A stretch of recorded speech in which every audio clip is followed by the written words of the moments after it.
Okay. May I have your attention, please? I am looking for WP. Oh! Wait, no, I have to shut this down because I didn't open it up in StreamYard. Darn it. Okay, guys, I'll be right back. If you guys find WP, can you please round him up for me and let him know that his presence is required on HTV in 2 minutes? I forgot to start up in StreamYard, and I don't think that let's see, can I do it? No, because if I do it in StreamYard, can I open it up? No, because I got to create a broadcast. Right? Ooh, I could do my YouTube. Wait, what else? Could I do my other accounts? Allow access to my YouTube. So you would have... How about if I go back? What if I gave you access to a different one of my accounts? What if I gave you access to my Twitch? That account, if I gave you access, then I could continue as Holly.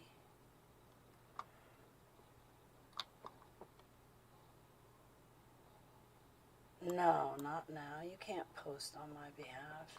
Grant permissions. Okay, so I'd like to post.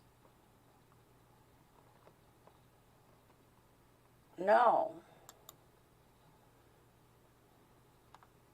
So I have to, wait, is WP here? Hey, Vinny, I've been thinking about you. How are you?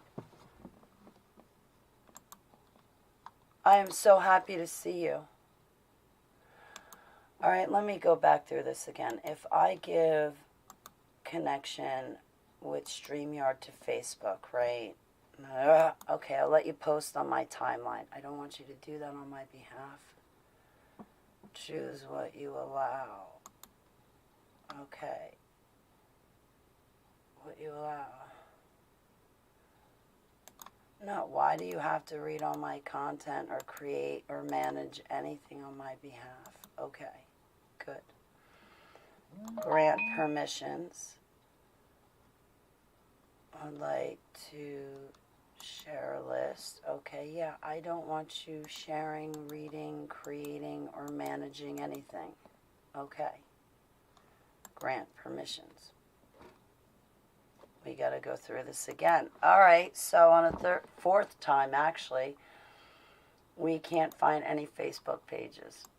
Yeah, because I didn't grant you any permission because I'm having an issue granting you anything.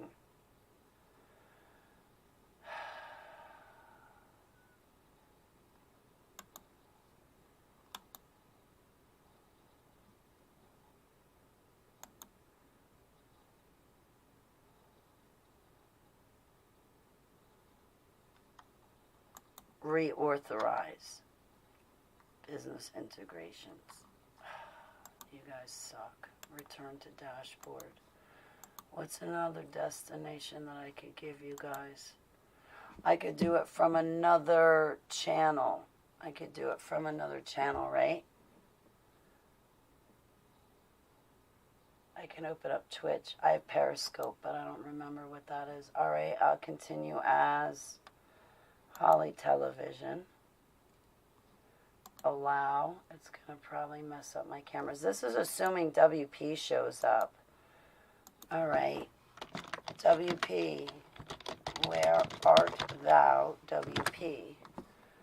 Vinny, I'm happy to see you. Forgive me, I'm not in my chat room. And speaking of what... Okay, you have a wrench. WP! You're here. Don't go anywhere. Don't go anywhere. Okay, your browser can't access devices, close applications. All right, so I can't do that through...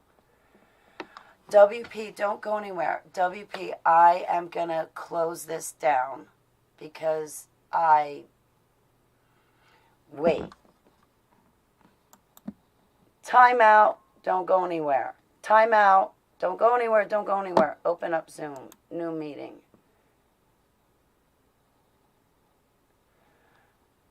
It won't give me my camera. It never does. Okay. Copy link. But first, hang on. Where's OBS? Zoom.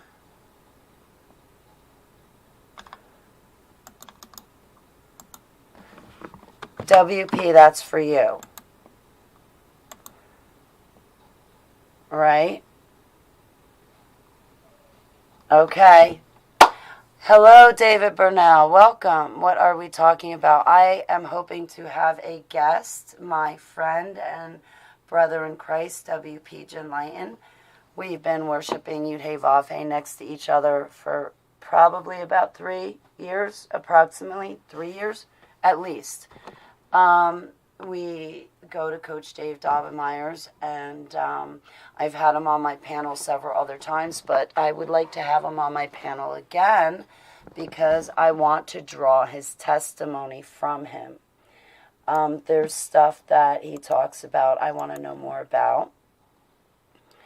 And there's also like things that him and I have talked about that I would like all of us to talk about. So I wanted to bring him on my panel so that I could focus in on his testimony. I can't start my camera, guys. It won't let me. Cannot start camera. Failed. It always does this to me. I don't know why.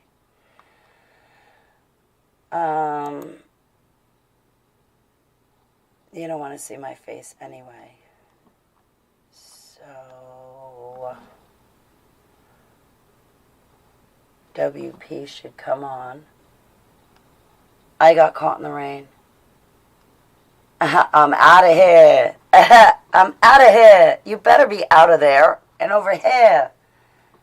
Oh, it was so funny when Vinny and Luke Hart were on the panel and y'all were doing like the Italian accents. Boy, you guys had me cracking up. You all sounded alike. I couldn't even do it. Andrew, it's great to see you. V, I love you. I can't wait till you're on my panel again. Andrea, thanks for being here. And Marianne, that name popped in my head. And Wendy, Lynn Lockhart, I love you. And there's a whole bunch of you out there that I just love. But Vinny, I've been just praying for you lately.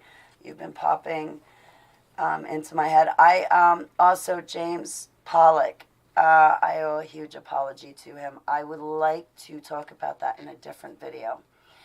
It's very important to me that I do, but I've been busy. Bonnie, sweetheart, I love you very much. I'm sorry we don't get to talk like we used to all through last summer in Tennessee, and then I had to go to Maryland, and it got cut off.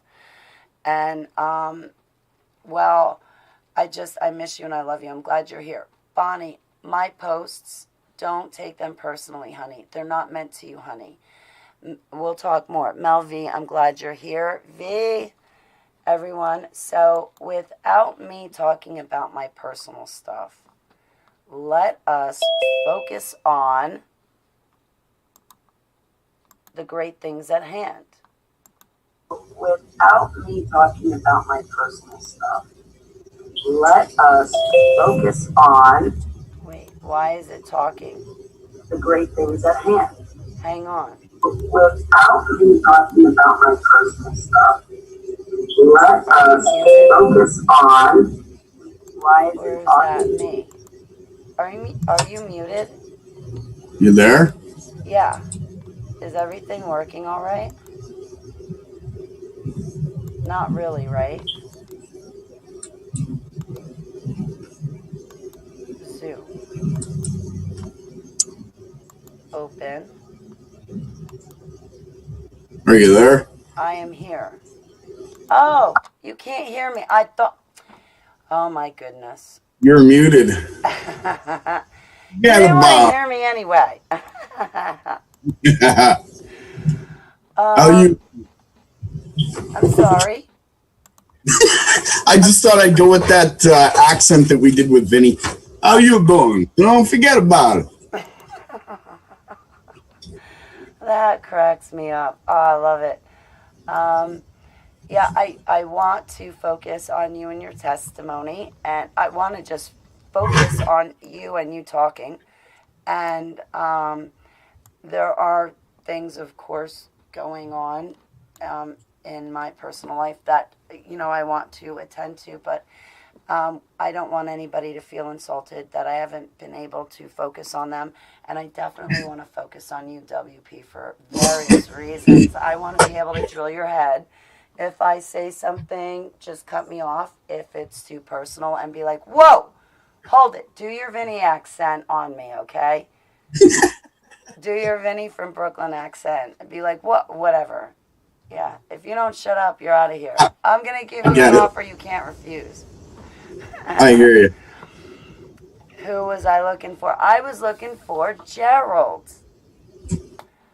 Oh, did you get an email in Yahoo? No, Do you have a Yahoo account? I don't. Uh-oh. So somebody with your first name is going, wait a minute. No, we do not have a date this evening, Holly. And no, I cannot. Well, I can prove to you that I'm Gerald, but I'm not sure I can prove. I sent an email. I thought it was to you. I was like, is this Gerald? If so, you have to prove it. And are we still on for this evening? They're going to take it in all the wrong way. But meanwhile, I'm trying to be like super soldier like, being like, is this who is this like, I didn't want to say WP, like I just wanted to be like, is this, anyway. So I'm glad I finally got the original WP Gerald. Yeah, that's me. I'm glad this other person did not imitate you. That might have been an old account that I had. I've lost a few channels actually, so that might have been one of them. All right, because sometimes what I do is I save things as people's real names, and I don't put on their tag. And then when I go to email them, it's like, geez, I really should have put their tag on or their nickname, whatever, and I haven't. So I put a new sorry. I put a new tag on my I don't know if you call it a tag, but your little icon there. I got a new little icon rather than it just being a yellow W. It's a pyramid. I don't know if you can see it or not. No, I can't. If you look on YouTube, my camera won't work, but my hair is all frizzed out and curly from getting caught in the rain a couple times today. But my makeup's like draining down my cheeks. It's worse than like Halloween makeup. So my camera's not working very well, and I do have problems. But if you look on YouTube, I think you come up as a black square, and I just come up with my profile picture. I don't know why it's coming up as a black square. Well, that's technical difficulties on my end is what right. is why that's happening. And I could fidget with it, or I could like spend 2 days watching videos to fix the problem, but I'm not feeling that inclined right now. I hear you. You're a terrible hostess. You are not a hostess. You're a terrible hostess, and you do not have the mostess. I wouldn't say that. And Chris in my chat room, it's great to see you. You're suspected my lab. But anyway, so you and I get talking about interesting things, and you have a channel, and it stinks that since August, YouTube doesn't send me notifications because there's a bunch of videos that I've watched on your channel. And by the way, I want to say thank you so much for that poem. It is beautiful, and I am beyond humbled. But on your channel, you and I have been worshiping Yud Hey Vav Hey for years at Coach Dave Dalton-Meyer's ministry in the mornings. Amen to that. Selah. But then on your channel, you were talking about growing plants. But the interesting thing is you talk about Tesla's technology. Not sure if I'm allowed to say, but things that you work on. And then also on a sidebar, the things that I have been picking your brain about, such as like a cymatics machine. Cymatics, yeah. Right, where I know that you can put like sound to something and put rice on a glass plate, and the rice will form a beautiful shape for beautiful music and chaotic shapes for like thrash metal, for instance. But like if you could take a drawn pattern and actually take the pattern and then give the sounds for that, you and I have been talking about stuff like that. So anyway, and also you have dreams and visions. Abba puts a lot on your heart. We are in the end times and last days, and I want to know what you think about that and how you're feeling and your perspective. So I dropped basically everything on you all at once, but that was like the type of stuff I thought that I could talk to you about if you wouldn't have minded. And yeah. No pressure, eh? No pressure. Yeah, no pressure. I need all those answers right now. Yeah, that's what we're starting with. Now go. All right. I'm kidding. Where do I start with that? I don't know. Okay. No. All right. We'll start with Tesla's work. We'll start with Tesla's work. All right. Even better. 369. 369. Well, Tesla, his greatest accomplishment or claim to fame was that he found the rotating magnetic field, which is what most of our motors are based on today, right? So in that magnetic field that he found... Hey, God. Sorry. No, go ahead. No, that wasn't supposed to happen. My screen just flipped and I lost my main page on YouTube where I'm running this from. You want to restart? No, not at all. I was trying to forward our video to other people, and I just lost my live control panel on YouTube because I wanted to send out the invites for people to join us, and that was why it was disrupted. And I'm sorry, I should have no worries, girl. Seriously. All right, so please don't let me further interrupt you and ruin this video. Let the hostess that doesn't have the terrible hostess that doesn't have the mostest. Please don't let me Oh wait. Okay, there we go. I'm ready now. I'm good. I'm gonna shut up. It's all good. You're still on YouTube. Yeah. No, we're good. It's just on my end. I lost. Oh, your control board. Okay, I get that. Yeah, the control board. Okay. Let's see. Where do I start again? Okay, so Nikola Tesla's claim to flame. The claim to flame. There you go. His claim to fame was that he discovered the rotating magnetic field. So that kind of interested me growing up because he was the crazy scientist that was in all the Spider-Man cartoons growing up. So the one that was always trying to blow up the world, the one that always had the big coils and the electricity in Spider-Man, that was actually based on Nikola Tesla. So that kind of interested me, and I didn't really get into any of his work until later on in life when I was maybe 30, 31, somewhere around there. I don't have a background in electromagnetics or electrostatics. I'm more of an electrician / cook / roofer.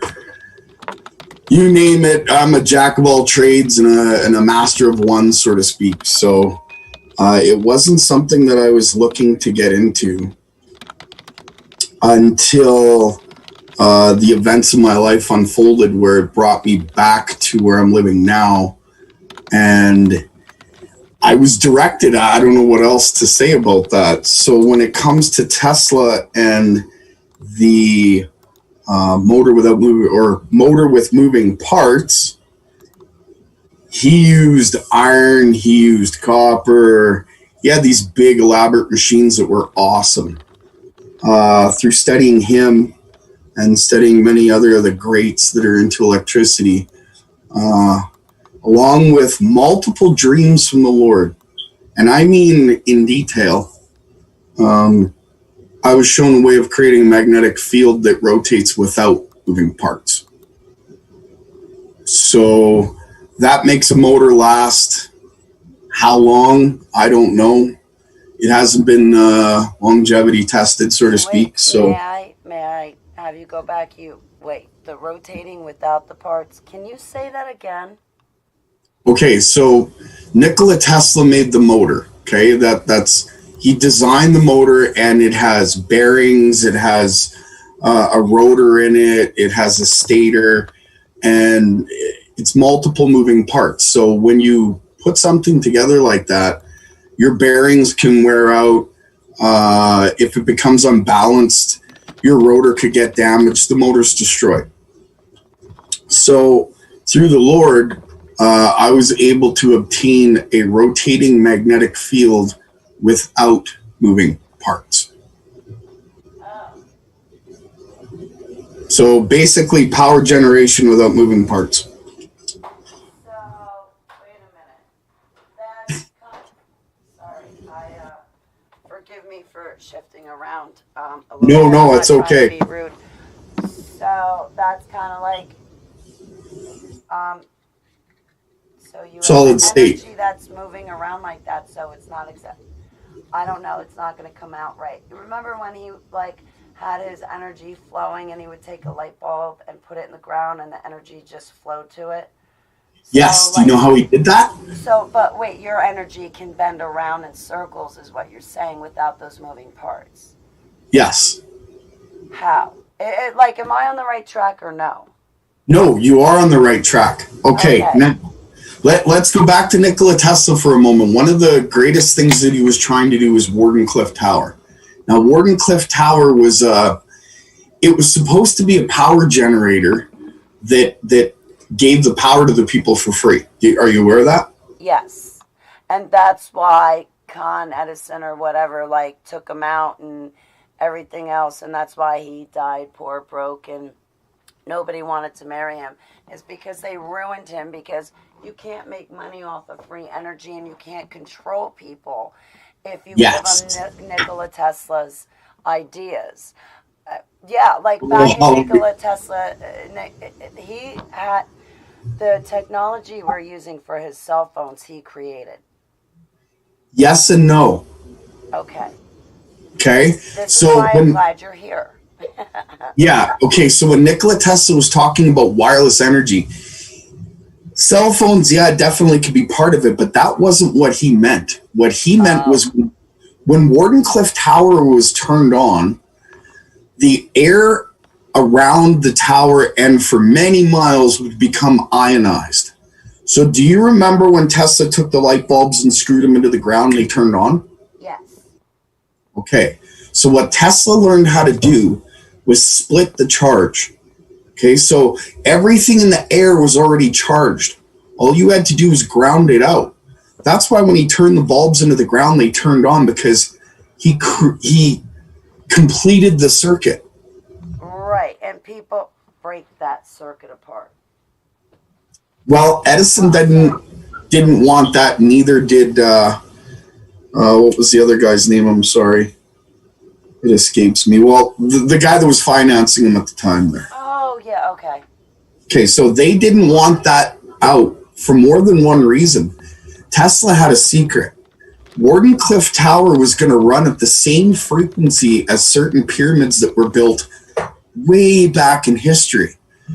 That frequency was meant to heal all those that stood upon the land.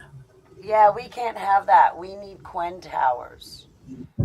So that's the party that won, is that got us here with Gwen Towers to make us sick and weaponize us. Yeah, this is fantastic. But I cut you off. Go on. Nope, that's fine. Those Gwen Towers are actually, God can use everything for his advantage. Sorry. So one of Nikola Tesla's biggest secrets was the fact that he wanted to heal the land and heal people and this, that, and the other. So Wardenclyffe Tower wasn't just one thing that he was trying to do. He was trying to literally bring back the secret of the pyramids. Wow. They found that out, and that's why they shut them down. They made Nikola Tesla made two Wardenclyffe towers. But it was One, okay for Hitler to have it. Sorry, go on. pardon me? The mysteries, like they shut Tesla down, but not Hitler. So Hitler could have some of those mysteries, but not Tesla. Sorry, Yeah. I'm being facetious right now, but go on. Hitler stole certain secrets, but he didn't understand how they worked. Otherwise, he would have won the war. Right? Yeah. Because Tesla found scalar energy. So think about cinematics that we were discussing. When you do cinematics, you don't just do the left right side of the speaker. You also do the right side of the speaker. So you're using both, okay? The left and the right. By crossing both channels or streams or whatever you want to call it, you create a third. We talked about that before. Remember? Yes. In the patterns. In the patterns that I drew you, there was like the main ones. But then when you cross them, there came that other pattern that shouldn't have been there. Yes, and that's what some consider infrasound.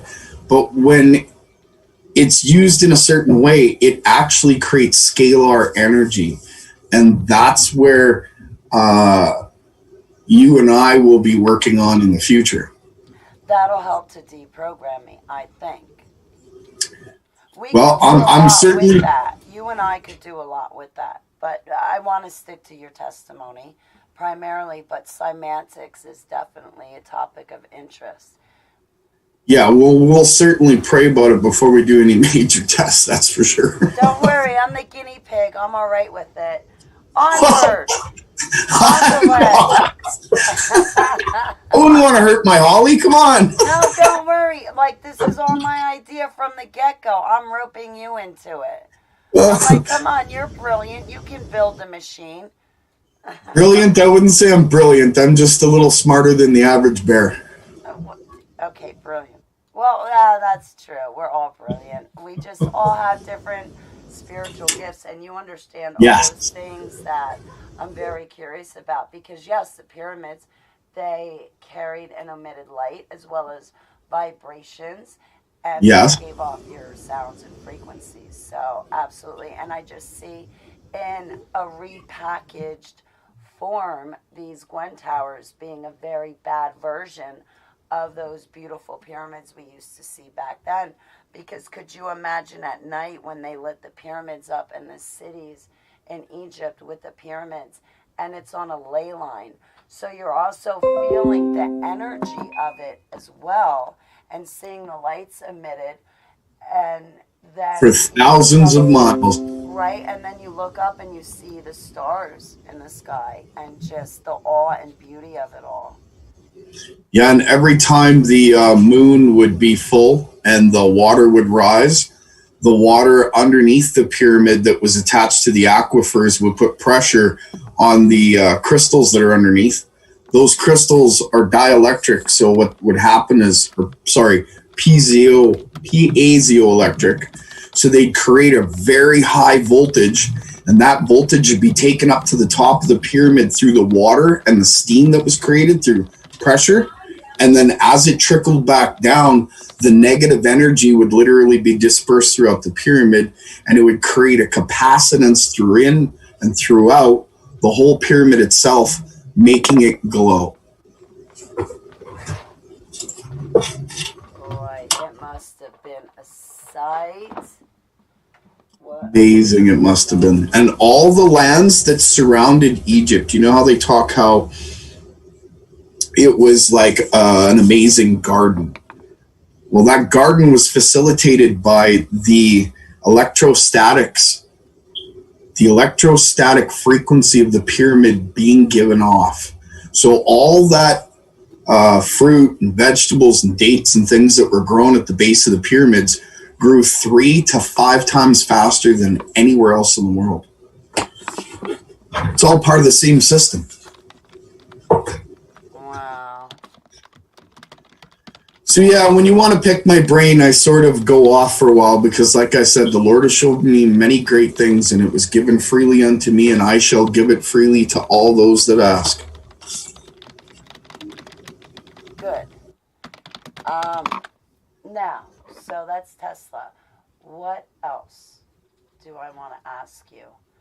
Are we allowed to talk of your other inventions and your other projects and how it relates to Tesla?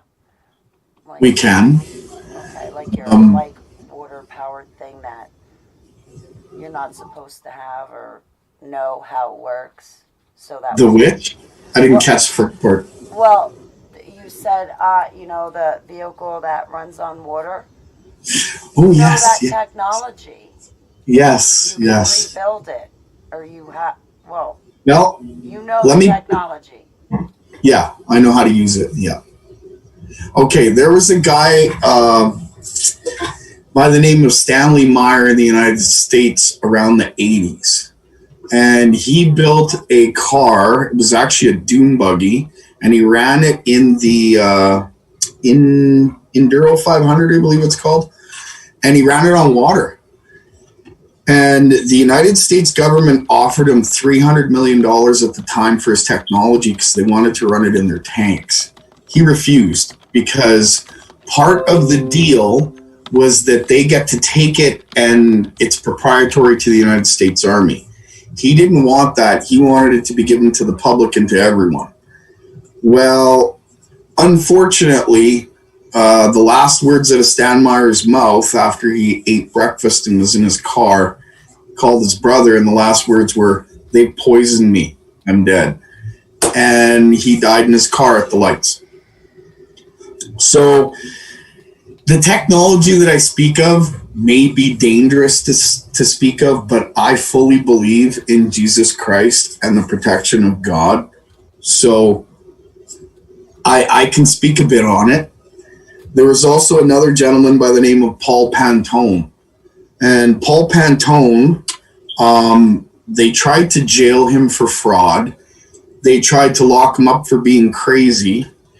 And what he did is he found a way of taking a carburetor off of a generator per se, or even a lawnmower, but he likes to use them on generators, of course, because you're making power. So he took the carburetor off of a lawnmower and he figured out a way of hooking up a system that will burn water, sulfuric acid, 7-Up, Coca-Cola, urine, or crude oil. And anyone that knows anything about crude oil knows that it can't be burned. When it's taken out of the ground, it has to be processed. Yes. Okay. Well, this system that Paul Pantone came up with burns crude oil. He actually had a university created for him in Mexico to teach this because he wasn't allowed to teach it anywhere else in the world. So, all that being said, the Lord is good all the time, and all the time the Lord is good. So now, because of what I've learned from these three gentlemen, Tesla, Meyer, and Paul Pantone, taken all three of those and I've put it together. And they work. Do you understand where I'm going with that? I hope so. I'm going to have to, ask you more questions because, forgive me, I'm paying attention to it. Well, I'm paying attention to you, but, okay, what got me stopped was, okay, once you get out of the ground, I know that you have to process it, but what is that process consisting of? What do you do? Add chemicals, stir it in chemicals, and add some more things so then you can put it into fire to then, I don't know, how do you, what's the process? That was the part that got me stalled from your testimony. Okay, so for out of the ground, what do you do? For crude oil, you mean? Yeah. Okay, so once crude oil comes out and it's got to be processed, we don't have to process it. This generator will literally burn it straight out of the ground. And that's what you're building? Yes. Okay. But what's the government process that it goes through now? I'm cutting you off. I'm sorry. No, it's okay. It's okay. The process that the government puts it through is stringent, and it takes a lot of crude oil to actually make enough oil to to burn, and there's natural gas that comes off of that and all kinds of other things that they make from it, right? But if you had a generator that could burn crude oil, you don't need to go through any of those processes. And it would literally just clean oil spills and oil that came directly out of the ground. You would save that whole processing time, be able to use it instantly, and it would probably last 1,000 times longer than once it's processed or stringent or strained the way the government does it, like you said. Yes. Wow, you better not tell anybody this publicly. I don't care if they learn. I don't. It was given freely to me by God. It shall be given freely to man. I'm not selling them. Do you know what I mean? I'm not building them to sell. I'm not opening a business on it. I'm giving what was given to me freely. If I'm, God forbid, shot or this, that, and the other over something that I'm... It already existed that people would know about if they used their library cards, right? Exactly. So, I mean, the technology's out there for anybody to put it together. It's just a matter of looking at it a certain way. Think outside the box. That's what it's about, right? Absolutely. So, sorry. No, I was just saying absolutely. I was agreeing. Forgive me. No, it's all good. It's all good. So, I mean, I can demonstrate something like that for you. I don't know if I could do it on camera right now, but that's something that I think... Not working. I'm sorry, but I would love to see it next time that I can get my camera working. Yes. That's okay. I have to get my camera working too, and it's pretty loud, so we'll work that out another time for sure. But I have no problem showing you. There's lots of things that I can show you. So that to me is what I'm working on there. I'm trying to make it so that it will literally burn toxic waste. That's my end goal. Wow. I have a lot of toxic waste in my life. I could keep that thing running for a long, long time. So could I. If you met my family. No, I'm just kidding. No, I have a lot in my past that's still like, never mind. Oh, you and me both. I could tell you stories. Wow. The worst thing about the past is it always has a bad tendency to pop itself back up when you don't want it to. You know what, though, Holly? One thing that the Lord taught me really young, and I'm so blessed for it, glory to Him, was that no matter what you go through, no matter how hard it gets, no matter how much your eyeballs are bleeding, there's always something good that comes out of something bad. And if you can keep that in mind, you'll learn from everything you go through. That in itself is a blessing unto the Lord. Remember the poem, He looks for the broken. Absolutely. Forgive me, I didn't mean to type. I just want to interject. Jamie, I'm glad that you're here, Jamie Robinson. I don't know if I'm misreading the chat room wrong, and there are times that I do misread things, but Jamie, you've met James Pollock. Yep. Okay, all right. So I wasn't sure if, because, hey, listen, altars have been flipping forward, running rampages and rants lately, and flying off the handle. So I know with me it happened with James Pollock, and I'll speak to that another time. But so I wasn't quite sure, so that's why I was looking at the comments going, wait a second, is everybody's altars coming out right now? So forgive me. It's all good. Right? It's wait a second. How many do you have? Because I know I've got 169. And wait a minute. That's only 3 people we're talking about right now. So it's a lot of people. But anyway, personalities. Leno, it's great to see you. I love you, sweetheart. But I'll let you go on. Forgive me, Gerald. No, it's all good. I love talking to you, Holly. I gotta say, I'm really humbled for you allowing me to come on here and interview me. I think Are you kidding it's me? awesome. I look up to you. Absolutely. I remember, like, in Coach Dave's, like, I was honestly intimidated to talk to you because I saw your comments and your sternness with Yeshua HaMashiach. Just, well, sternness, but you're all for him, definitely. I I'm really humbled that you'd even want to come on here and talk to me about this and really truly have a conversation. And I love my panels and I love everyone on my panels.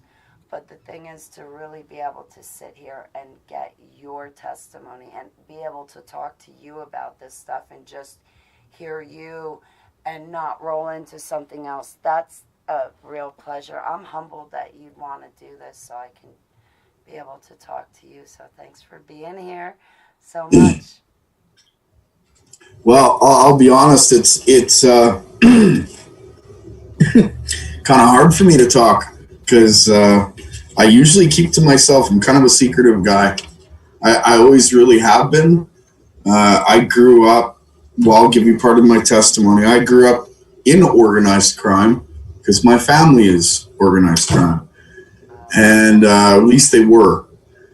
There's still parts that are involved, I'm sure. I don't know. I don't discuss anything with them. I don't even talk to them anymore. Different life, different time.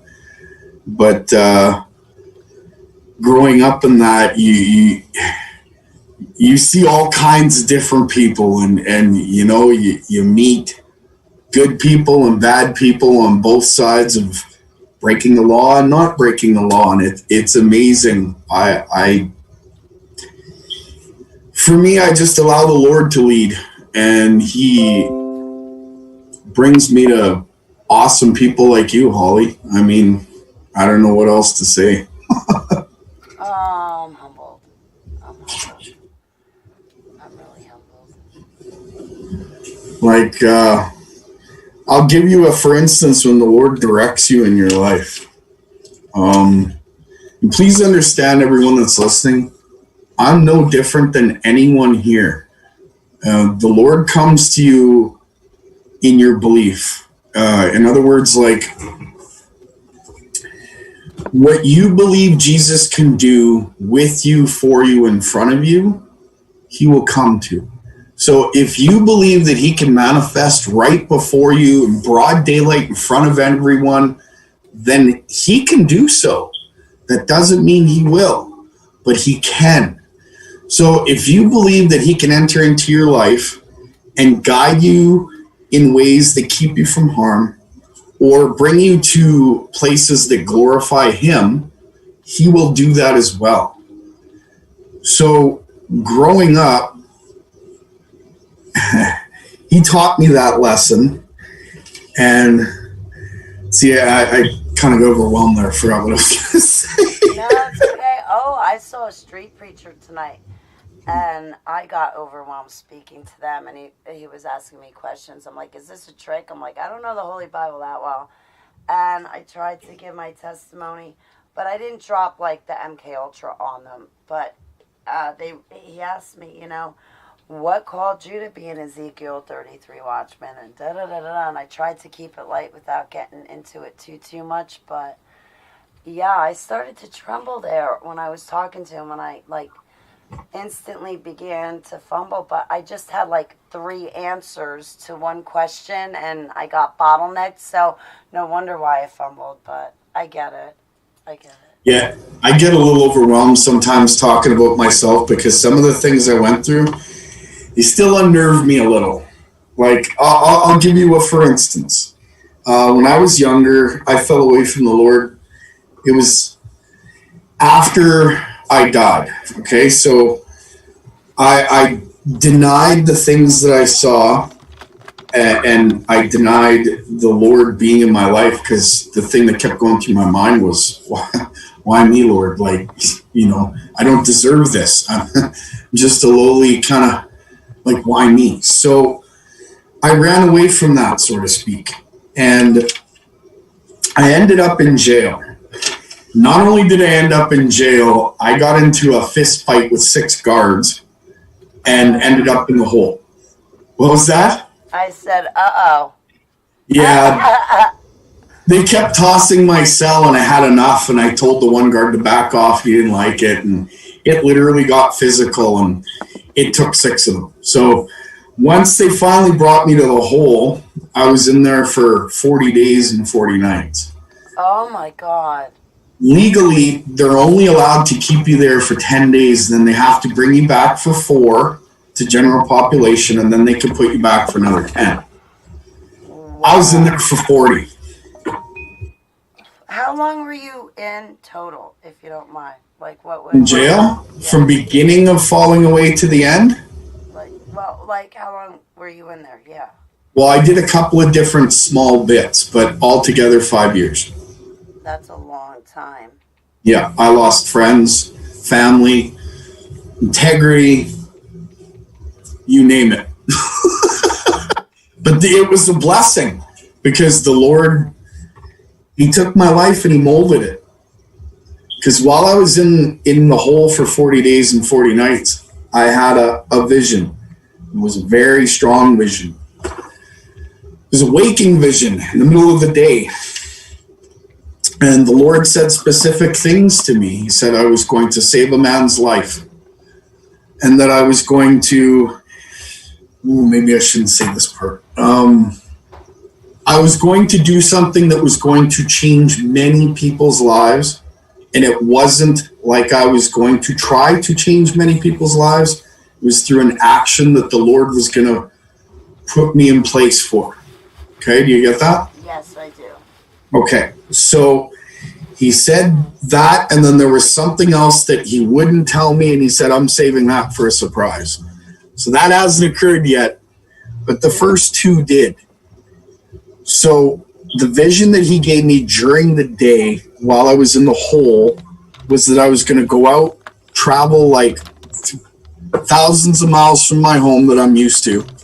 I was going to get involved with a criminal group, and certain things were going to occur. They all happened just as he said. So as I was where I was, well, I wish I could tell the story. See, it would give so much glory to the Lord, but at the same time, some of the players are still in play, and they're heavy politicians. So for the audience, just know I'm leaving a lot out. I think I can understand that. Yeah. I get it. So no, don't say anything that will put you at risk, and I understand.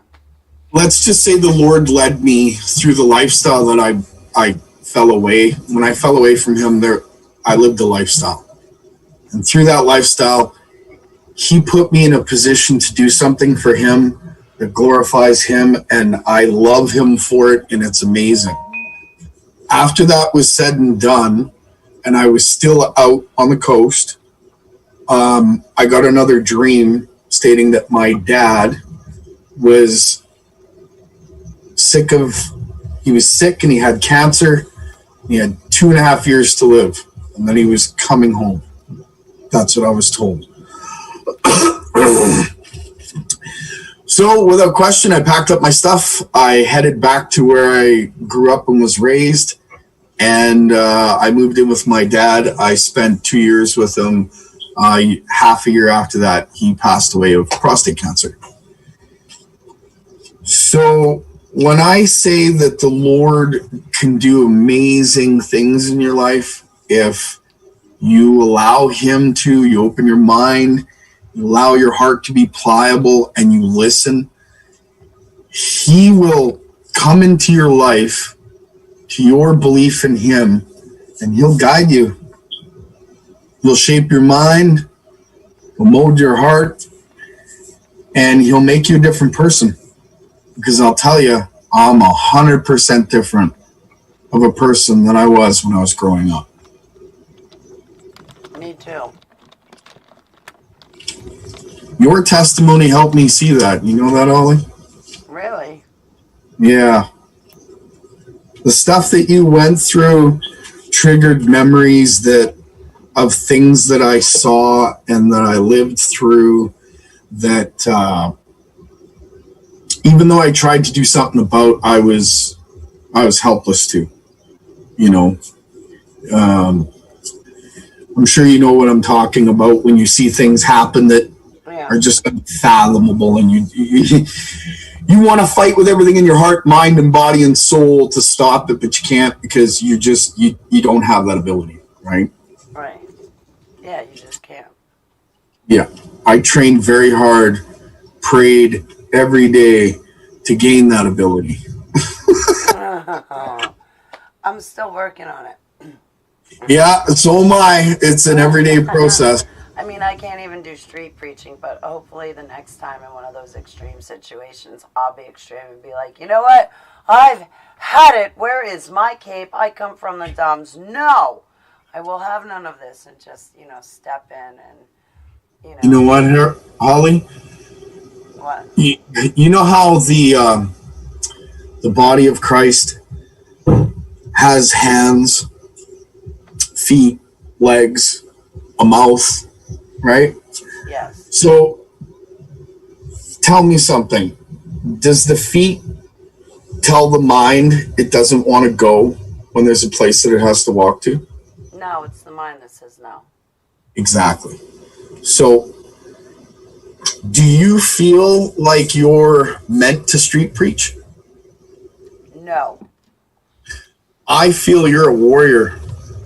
When you told me about your bow, I have something kind of wild to tell you. I was working on something with Nikola Tesla's tech that had to do with a bow and light. So when you said that you had a bow and you shot silvery light arrows, Yeah, white hot arrows. I'm on white hot fire, white hot arrows. Yeah. you mean plasma? Well, Calvin hot. I don't know. The hottest that you can possibly get, that's what I shoot. But in that white, it's like so hot, it's pure white, and it's only at the ends that you see the color of how hot it is, if that makes sense. I can draw you a picture of it. No, I can see it in my mind's eye right now perfectly. Because of the vision that the Lord gave me, where I'm standing before a mountain, there's you and two others, and I know who the two others are, and we're there for a purpose. This mountain is more of a volcano than a mountain, and through the Lord, your fiery arrows and the other two, we drop this mountain into the sea. Cool. I can't wait to exercise my mustard seed strength to move mountains. Yes. Well, amen to that.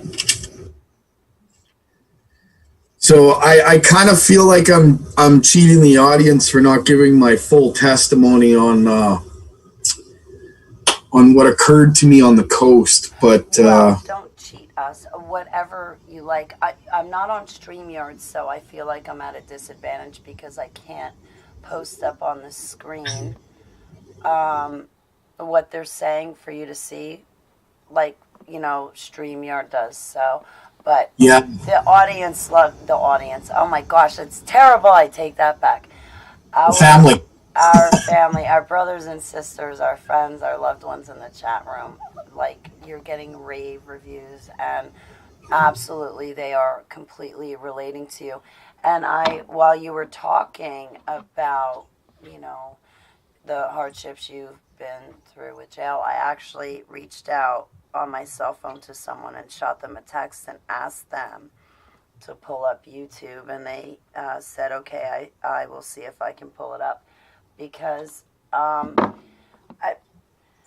lot of us are alone and lonely out there. A few of us are lucky to have wives or husbands or children, or maybe mothers and fathers, or cousins that we're living with, or and then there's others of us that don't. I have Save a Keeper and myself, and you have your son and you, but there's still, where times come where we're alone and feel lonely, or there's also a lot of my friends, like Bonnie and Debbie, many people in my chat room that have such severe health issues, it's really difficult for them to get around. And so for them to be on the computer, that's their social life because they can get around to different websites. So we are their friends, they're our loved ones. And anyway, I got off on a tangent. No, I get that. You know what I used to do when I was in jail? I hate to bring that up, but you may find some of my testimony comes from there because... No, that's fine. I'm glad that you do bring it up. So please speak freely and just speak the way you normally talk because I'm going to tell you right now, Gerald, it's reaching a lot more people than you realize. Okay? So just that's fine. Just jump me.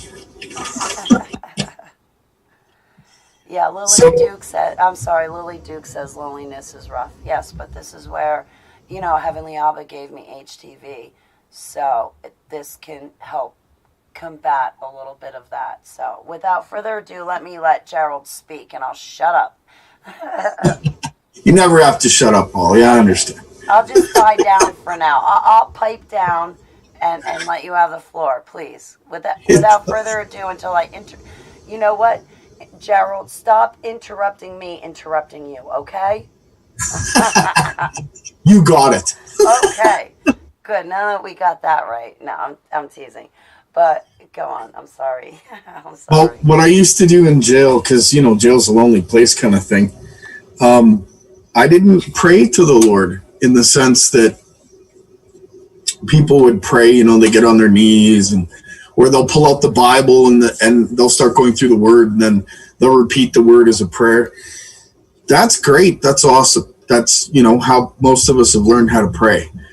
I talk to Jesus as if he's in the room.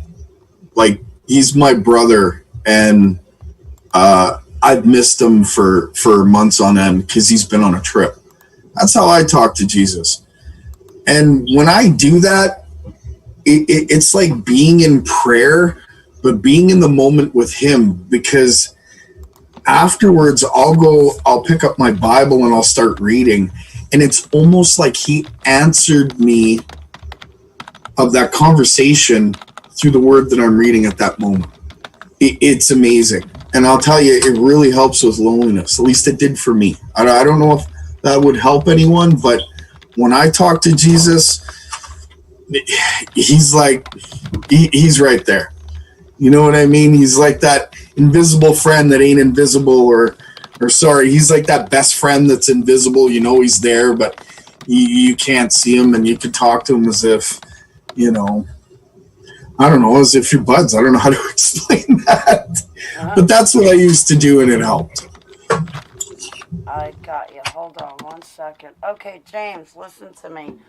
To the right side of your name, you're going to see 3 dots. Okay? Highlight those 3 dots, click on it, and press remove comment. Got it off. Okay. Oh my God, sweetheart. I didn't mean to interrupt you, WP. No, it's all good. Forgive me. I just had like a royal panic attack and anxiety attack. Jamie, I love you. I encourage all of you never to put up your phone number and never to put up your email. If you want to say you're on Facebook, Instagram, Twitter, or some other page and give your ID so people can reach out to you through that ID and they can message you, call you, video call you through another application like Instagram, Facebook, Twitter, stream it, what have you, that's fine. But as far as your phone number, email address, and your address, I don't suggest giving out, and sometimes I don't even suggest giving out your state, but at least the state is general. No, Jamie, listen, Jamie, I'm not mad at you. I'm trying to protect you, and I just went into like complete panic and sweat. I'm like, oh my God, no, don't do that, please. Jamie, you're among friends, but like I want you, like use. Okay, I'm terrible. It takes me days to get back to people, and I get overwhelmed and stuff, but send me a text if you want to reach out to a mutual friend privately, and I can be the go-between to exchange information. But as far as my chat room, there's a lot of trolls that watch, and you wouldn't think it, but yes, they do. And a lot of trolls come in acting like a friend, and they're really not. And it's like, oh my God, what are you really gaining? You're really not gaining anything on me. Because anyway, but I just want you to be protected. And last but not least, Uncle Obvious, it's great to see you. I love you. I need to touch base with you. But I have taken up enough of your time, Gerald. Forgive me. I didn't mean to. I get worried, okay? I love you guys, you know, so I just get worried because this is a public video. You're just taking care of business, Holly. It's all good. Oh, yeah. Well, give me his cell phone. I'll take care of business when people try to call his cell phone number. Yeah, it might get a little rough if everyone tried calling, that's for sure. Oh, boy.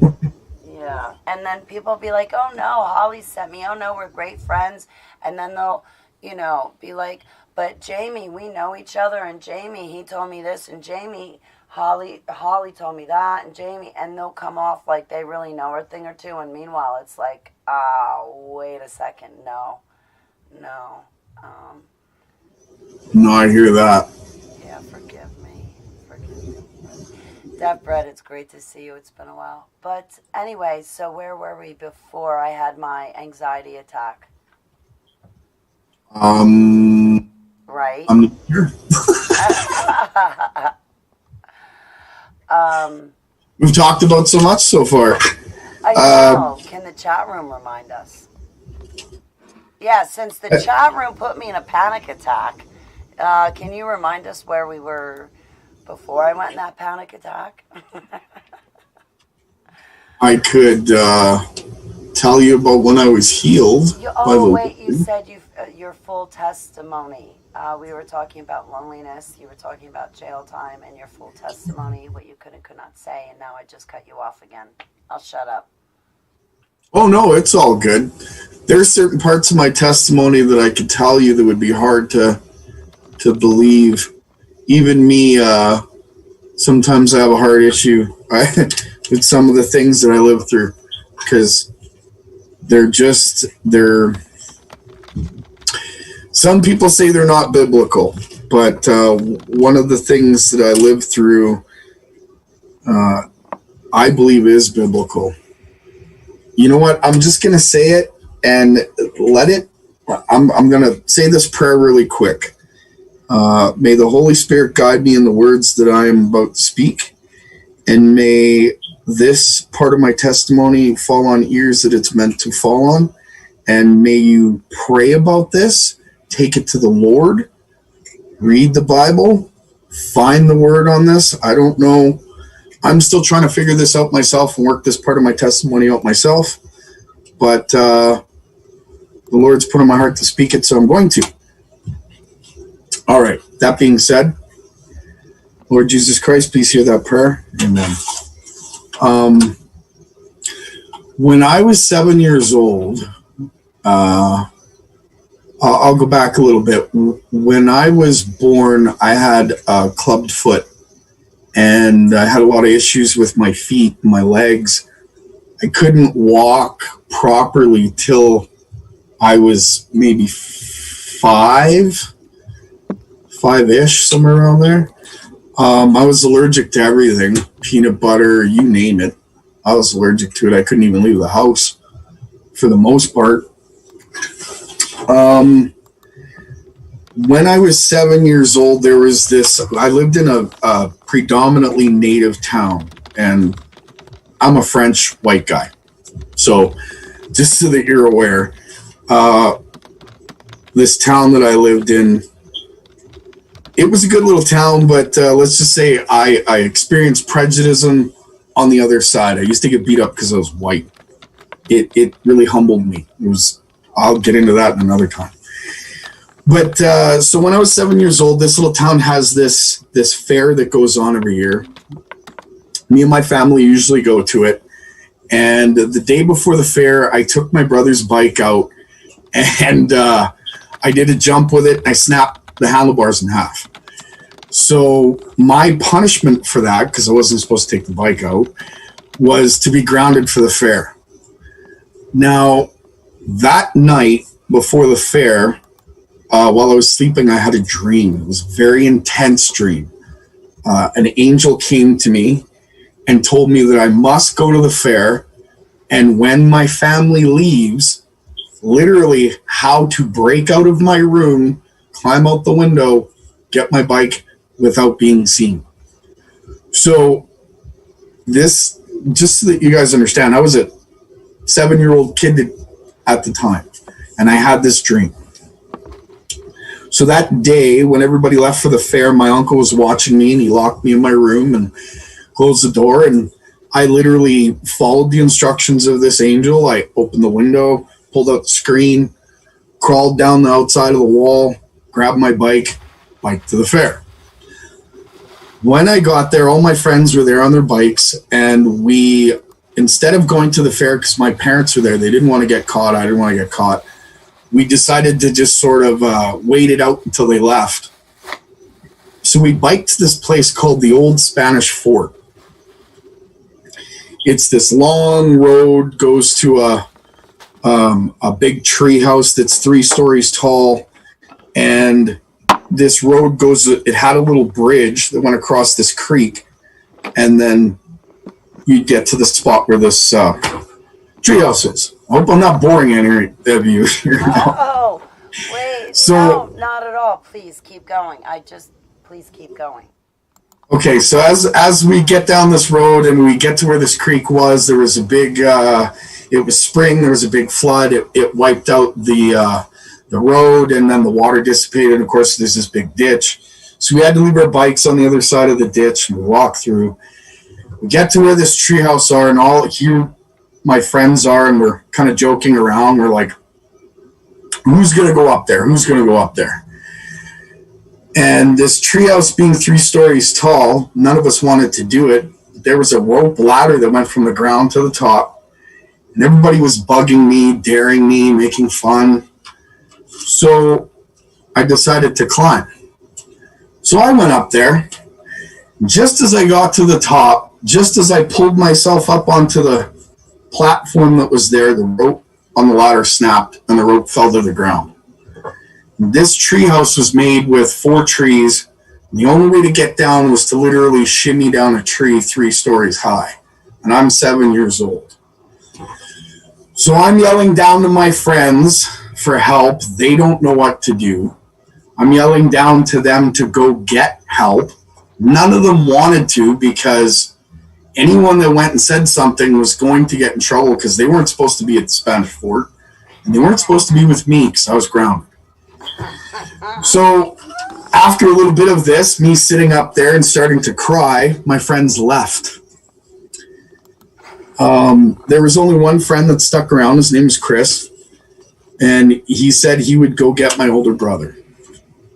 So as he left, I'm sitting in this treehouse, and I turn around, and on the wall, painted on the wall, is this great big huge red pentagram. Didn't know what a pentagram was at the time, but I'll never forget the symbol. I learned later on what it was. So as I'm sitting there crying, don't know what to do, nobody's around. I'm in the middle of this bush, and I'm in this treehouse. I feel this warmth come over me, and this bright, super bright light that started to shine from behind me out towards the forest. And I didn't want to turn around. I was too scared to. And a voice called my name. When this voice called my name, I literally took a deep breath in and out and was at complete peace. It felt like I was being hugged by all that love was. I'll never forget the feeling. I'll never forget the smell. I'll never forget any of that moment. As that was occurring, the voice that called my name told me a story about a man and his life. I can't get into the details of that story, But at the end of that story, I asked if I could see your face. This is what I said. I said, I want to see your face. Can I please see your face? The voice said unto me, you will not understand what you see. And I begged one more time, I understand, but please let me see your face. I have to know if it's true. And he said, go ahead, my son. And I turned around, and there was a giant lion's face that was flowing like golden light. It was white. His hair it flowed off of his forehead like gold coming off and down his shoulders. And all there was his shoulders and his head. He had the most beautifulest smile. It was like the sun sitting in a room. And as he faded away, I literally fell asleep. I woke up and I climbed down the tree as if I was never afraid of heights ever. And I knew the tree like it was everywhere I put my foot, I knew where to put. And after that occurred to me, after that whole event happened, I didn't have any fear ever of anything. And I didn't realize that until I had fallen away from the Lord, because I couldn't fathom what was happening in my life. But when I fell away from the Lord, I got into some sticky situations where I had a gun stuck in my face, and I was counting hundreds of dollars at the time. And the guy turned to me and said, what are you going to do? I could shoot you and take all this money. Nobody would know. What are you going to do? And I literally looked at the guy and said, well, if you're going to shoot, shoot. Hurry up and do it, because otherwise I'm losing my count here. And I went back to counting the money. The Lord took that fear away from me by his very presence. So whoever that part of my testimony is meant to bless, I pray that it blesses. Some will ask me, and have said to me before, do you think that was the face of God? I don't know what to think. I believe it was. But now it's written, it says, no man shall stand before the fullness of God and live. Well, I didn't stand before the fullness of God. I wasn't a man, and I died when I was 15. So technically, it's biblical from my understanding, but please, all that are listening, pray about it, take it to the Lord, take it to the Word. If I'm wrong, I pray in Jesus Christ's name that he corrects me. So just know that. Now, I want to get an international calling plan on my cell phone, but so long as I don't have to have it every single month. But you have blessed me by giving me a testimony, and so much has touched me about it. And that was another reason why I wanted you to give your testimony, is because it really struck chords in me and resonated with me. And there's other people out there that have blessed me and confided in me about their testimony and some of the things that they went through. And I really value what you went through and that you're willing to tell us about it, because I think it does go to speak to a lot of people that we speak to. And I'm going to get off on a tangent. There's someone that is a whistleblower outside of, us and our group and our circles. But this whistleblower had come forward and said around the age of 17, 18, or 19, they had been very much abused in their life. And they ended up turning around, and to another family member, as they were growing up as a young male, they ended up turning around to another family member and, being brutal, always badgering them and then physically picking on them to the point that it hurts, and it just, picking on them and beating on them a little bit, not like to the point they needed a doctor, but just definitely bullying them. But it came to a point that incest happened. Oh, yeah.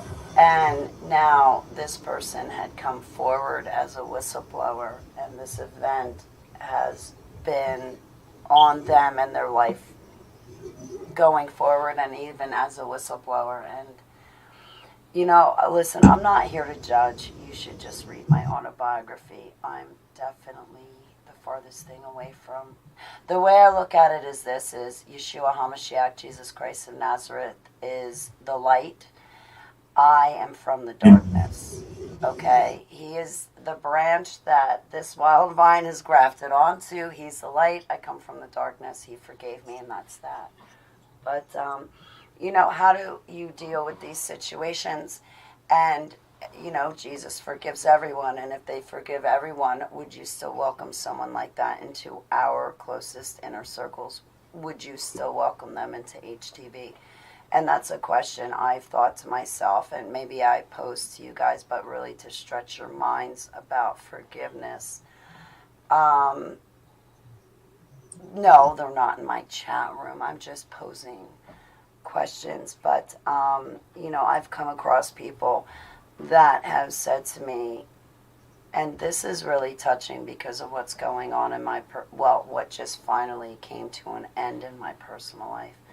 I've been released. But, what if someone comes to you and says, listen, I beat on my wife, and I cheated on her, and I even,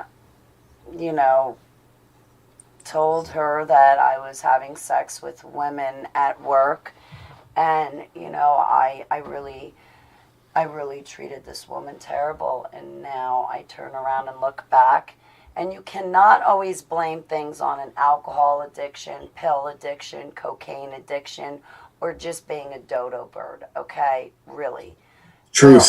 There are other problems that you have that do not go back to alcohol and drugs. Even if you are using them at the time, it is not, just because you're using them at the time doesn't necessarily make it the fault of that, the substance. You need to really look at your mind and your heart and your soul in these issues, because there's probably, most likely, more underlying issues that go very much deeper than an addiction problem. But what if you're face to face with one of these people that was a pedophile or that instigated this heinous thing, and they're truly searching for forgiveness, and they tell you, and how are you going to react? Or are you really going to be able to forgive them? What if someone comes to you, like a girl, and she says, listen, I had 2 abortions where I went into the clinic myself, and then a 3rd one by Plan B. Are you really going to forgive her, and how are you going to speak to her, and are you really going to give her another chance? Like, these are really tough issues, but I got off on a tangent, and I'm sorry. No, that's all good. If that woman that went through that was sincere about her, not apology, what's the word I'm looking for, asking for forgiveness, then yeah, it's already null and void as to what she did in the past, because it's already been forgiven in the eyes of the Lord. So how should I be any different in treating her than the Lord? I want to emulate him. I want to be like him. So if she was to say to Jesus, please forgive me, and I'd never do it again, and was honest with that, then who am I to treat her any different? I'd be less of a person to treat her, because of her past, differently than what the Lord has treated me. So yeah, open arms.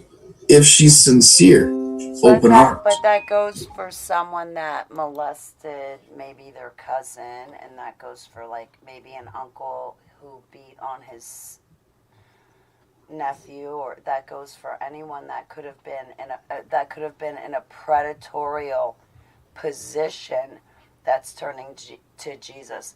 Like, I don't mean to be rude, but we hear we hear a lot of victims, and I'm one of them, victims' testimonies. But what if there's a predator that really truly shows remorse and really means remorse and is turning to Jesus? How do we accept them and deal with them? Which hopefully we can. But listen, okay, just this week I was exposed to a predator that perpetrated a brutal, heinous, disgusting, toxic, I can't even use enough adjectives to explain this crime. And they have no remorse. So for those people, you stop throwing your pearls before swine and giving them your time. But for people that really want to turn it around, I think that we should definitely remember Yeshua's forgiveness, and do remember it going towards people that do have a heavy heart, and they themselves feel like they were a predator upon other people, always taking from other people, but they have this heavy heart and they really do show remorse. They're forgiven, just like I'm forgiven.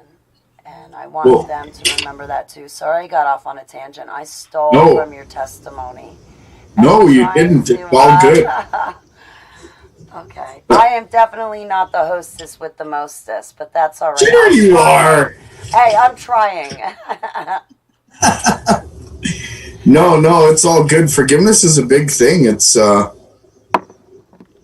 hard sometimes. You're not wrong when it comes to predators.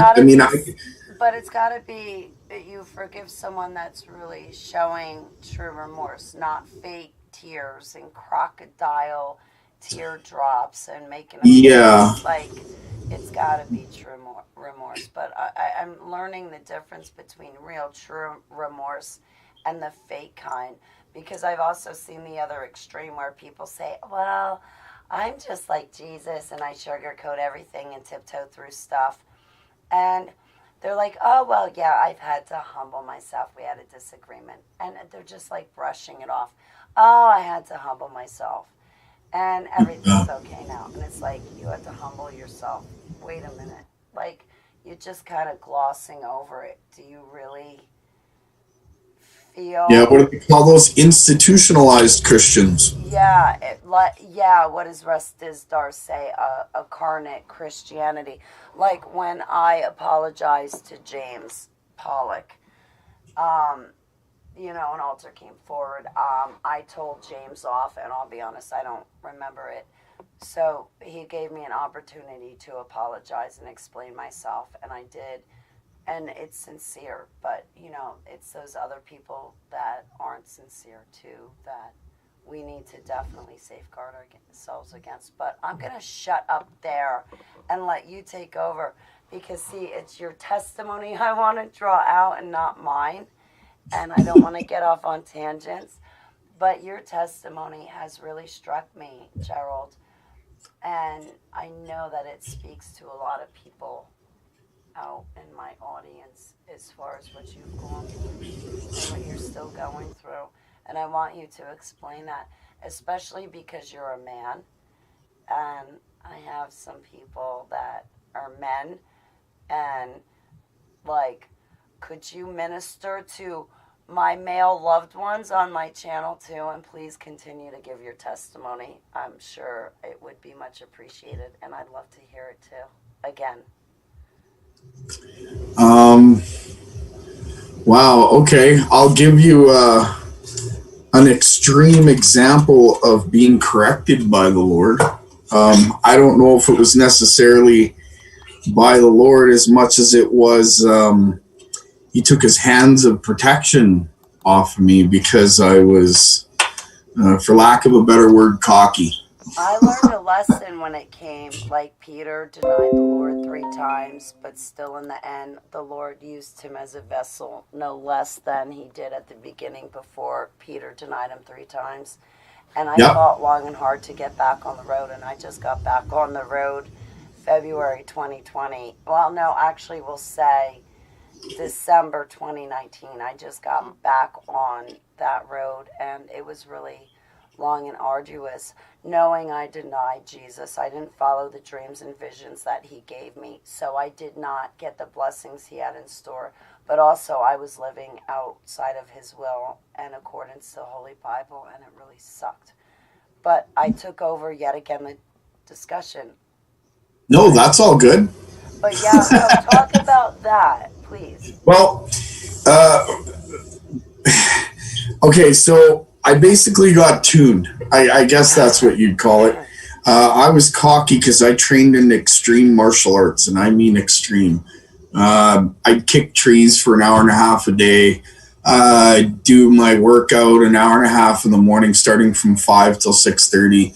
Then I'd kick trees. Then I'd go and I would hook up with my teacher, and I'd take an hour training, and then I'd spar for, I don't know, hour and a half with another person. I was mental, okay? I was into extreme. But I was also cocky. And because of that, there wasn't too many people that could stand up to me, because I was trained to take on 4 guys at a time. That's what my teacher was training me to do. And because of that, I went to a bar one night, and I was drinking with some friends, and I became extremely drunk. Now, I drove to the bar in my car, was not intending on driving home. I don't believe in driving drunk, just so everybody knows. But I was intending on falling asleep in my car. So I'm in the bar, I'm too drunk, I think, okay, I'm going to go sleep it off for an hour or two. I go out to the parking lot, I get in my car, and I fall asleep. Oh, I put the keys in the ignition. The problem is, it wasn't my car. It was identical to my car, but was not my car. So I go, yeah, it was a bad scenario. So I woke up drunk, being pulled out of the car and beaten by 5 guys. Ouch. I did pretty good for a while. That was like extreme force. I mean, they couldn't have been like, yo, dude, hello, are you all right? Like, obviously something happened if you're passed out in our car. Yeah, they accused me of trying to steal the car, but yet my keys were in their ignition. So and you're passed out, and they had to wake you up. Yeah, you gotta love that, right? So I mean, I did okay in the fight until the 2x4 got cracked across the back of my head, and I got my beating, and I mean a beating within an inch of my life. My face was 6 inches off of what it normally was for about 3 weeks. And right after that beating occurred, I became humbled in my training, I'll tell you. And that's actually one of the reasons, or one of the things that happened right before I went back to jail, which is when I spent 40 days and 40 nights. So, yeah, that's kind of a thing for the guys, I guess, you know, when you're... I did 40 years, okay, so it wasn't until I was 40 that I really started to answer the calling and turn to him and start, what was it? I took the road back to Nineveh.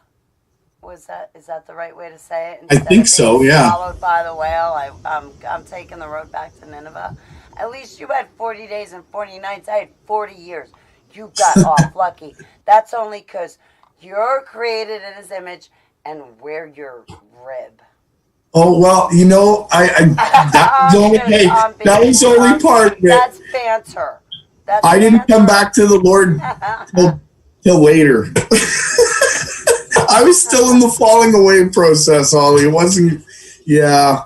I was still, okay. Yeah, okay. Try to smooth it over. No, I still did 40 years. And the way I hear you only did 40 days and 40 nights. I don't know. That, you know, people talk about white privilege. I want to talk about sex privilege.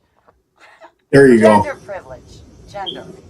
There you go. Okay, yeah, you got Gender, sex privilege. No? You had it easy. It's a man's world. You had it easy. So anyway, I'm teasing. I'm just. Well, I don't know about easy, but I definitely I've been blessed. I mean, I've taken a lot of beatings.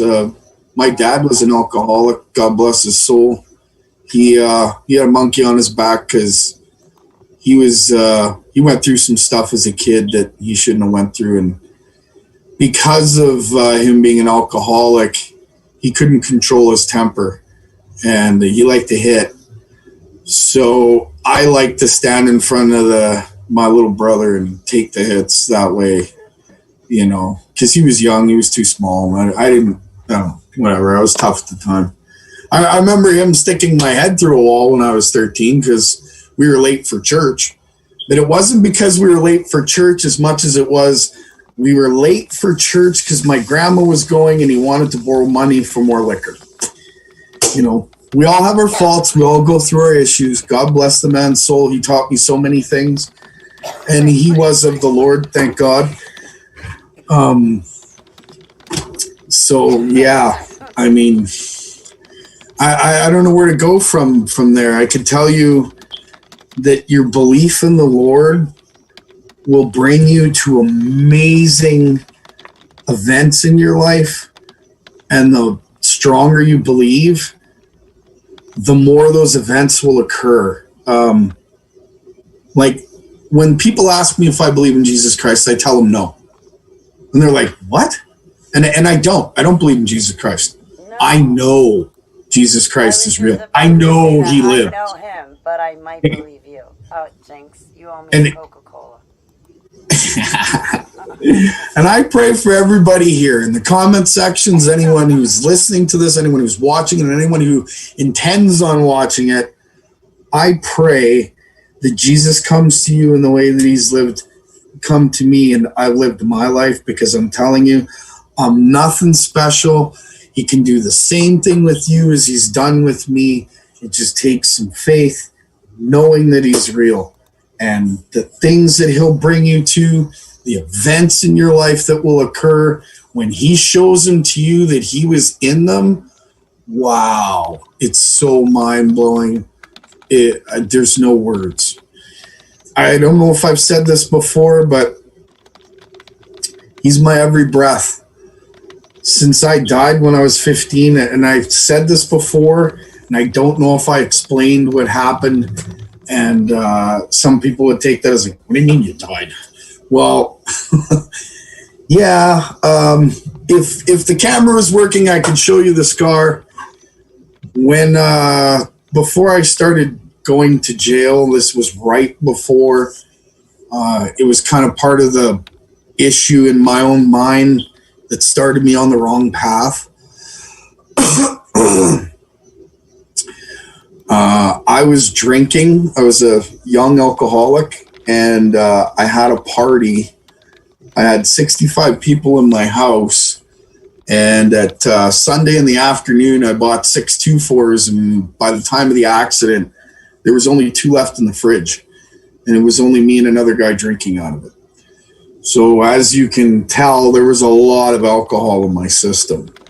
I got into an argument with one of the guys at the party, and as he was leaving, there's some stairs that you got to walk down, and then there's the door to go outside. Now, most people have a screen door on their house, and then the glass that goes up and down that opens the screen, it's very thin. Okay, some people call it candy glass. It's very thin. So, long story short, my friend's leaving. He's on the other side of the door. He closes the door. I walk up to the door and I call him a couple of names, and he turns around.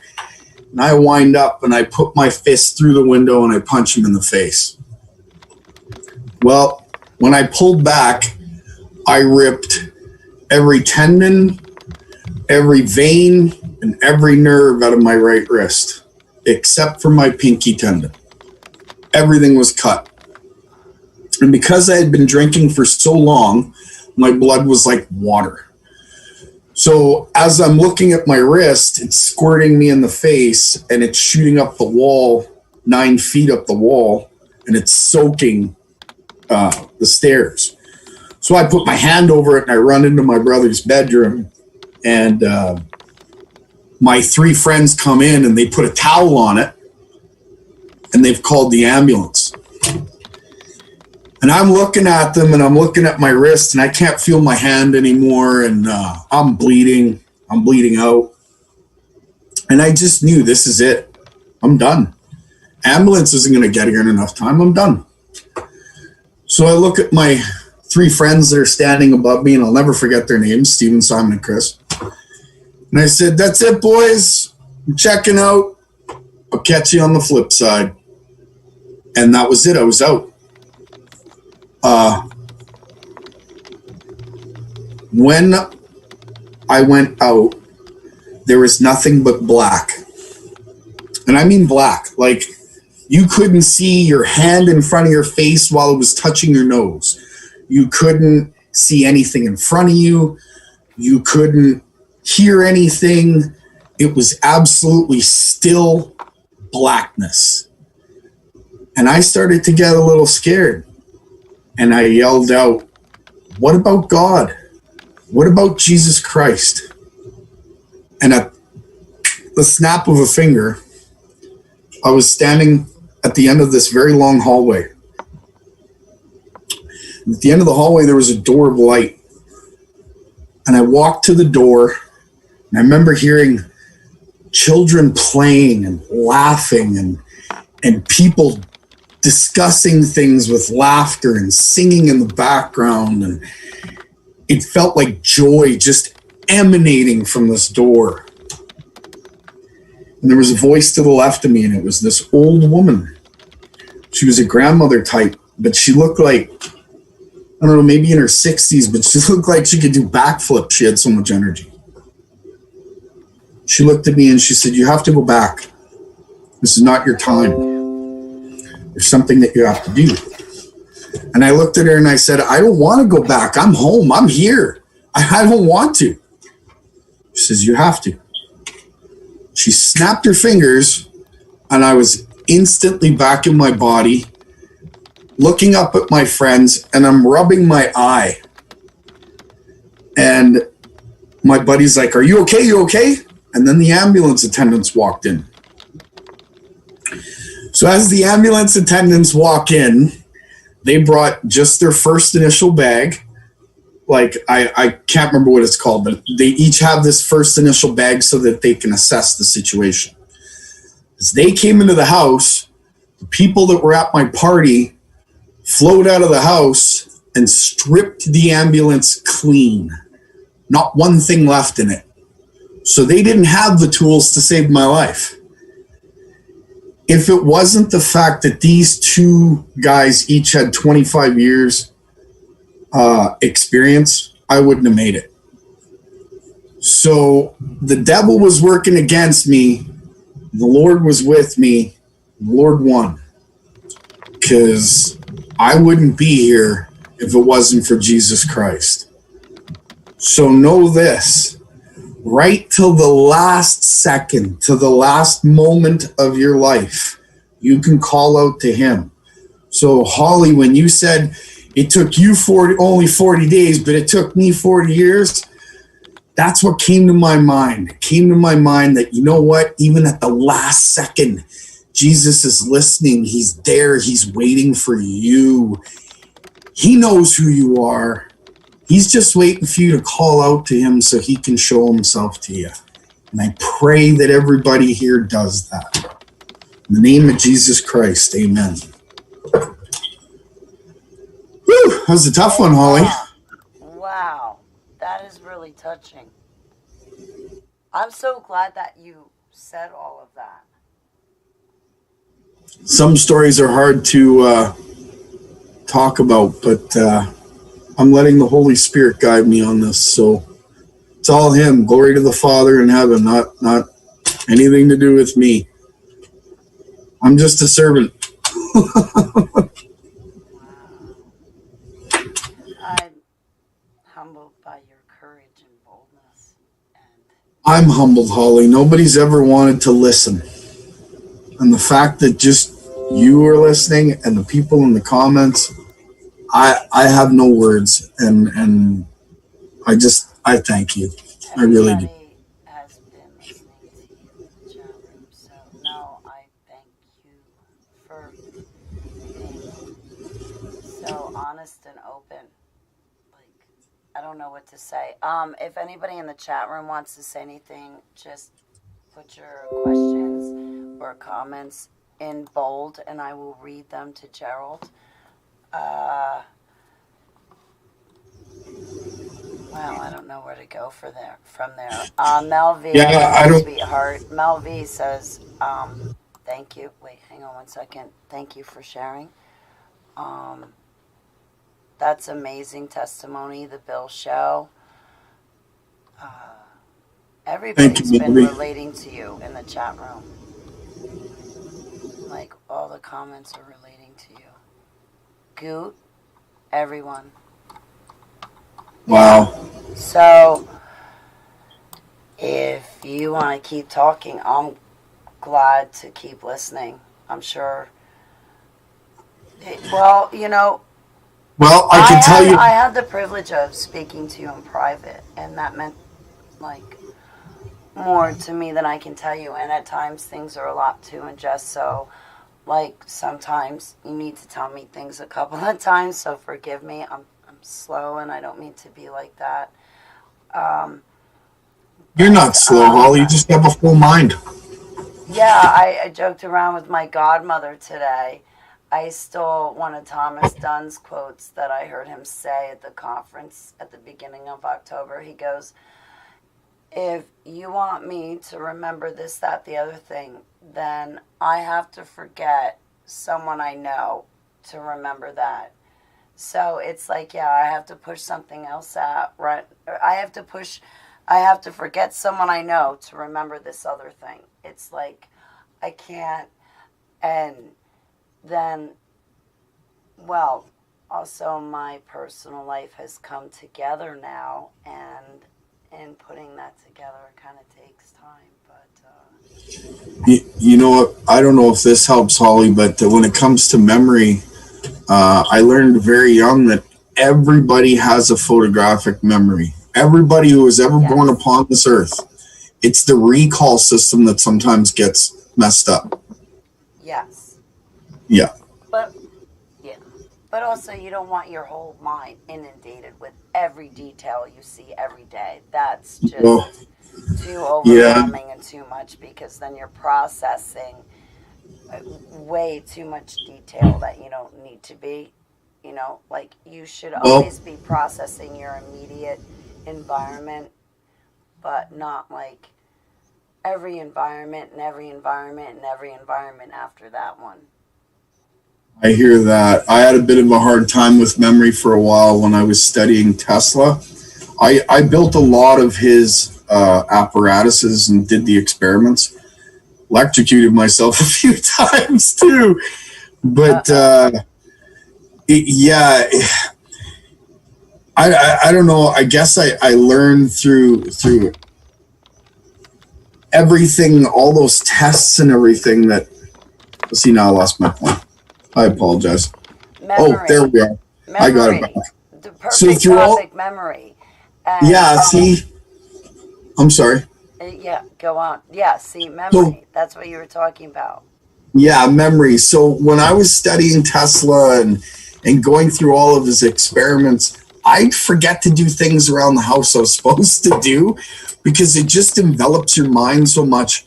You put things aside and you think, okay, well, I'll get back to that, but you don't get back to that, and then you lose the memory. So it's the same for you or for any of us that's out there. I mean, you may not be studying quantum physics, but what if your friend has asked you this question, you're doing this, your dog's barking, and you have other things in the background going on?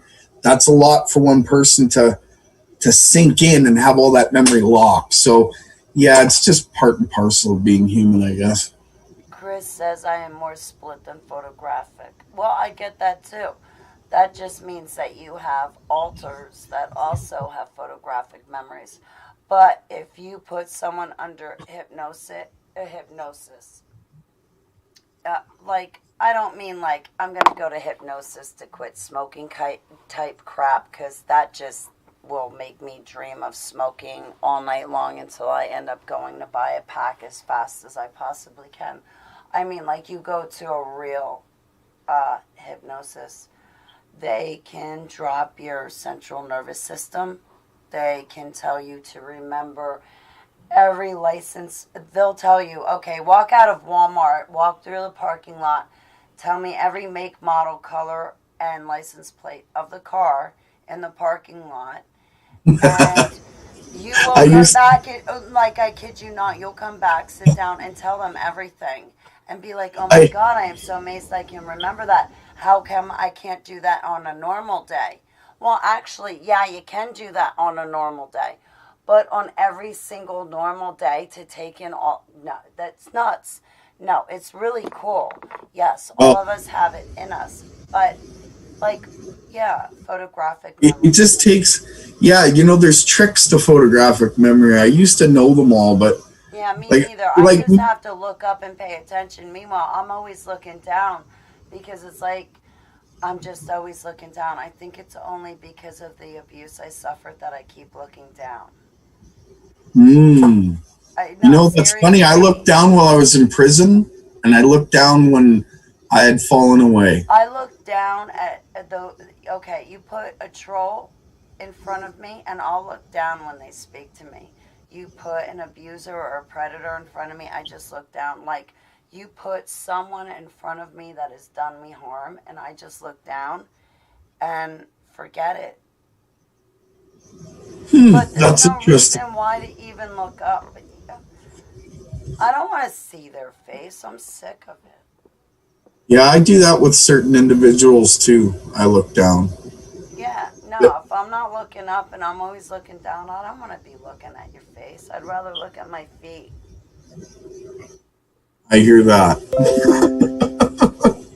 Oh, you know what? It's me. It's definitely me. So, chin up is my... Oh, no, my chin is up the Bill Show. It's just like, if I'm in front of, like, people that are just wrong or, just dirty or just not right, more than something is off, like, I won't look up.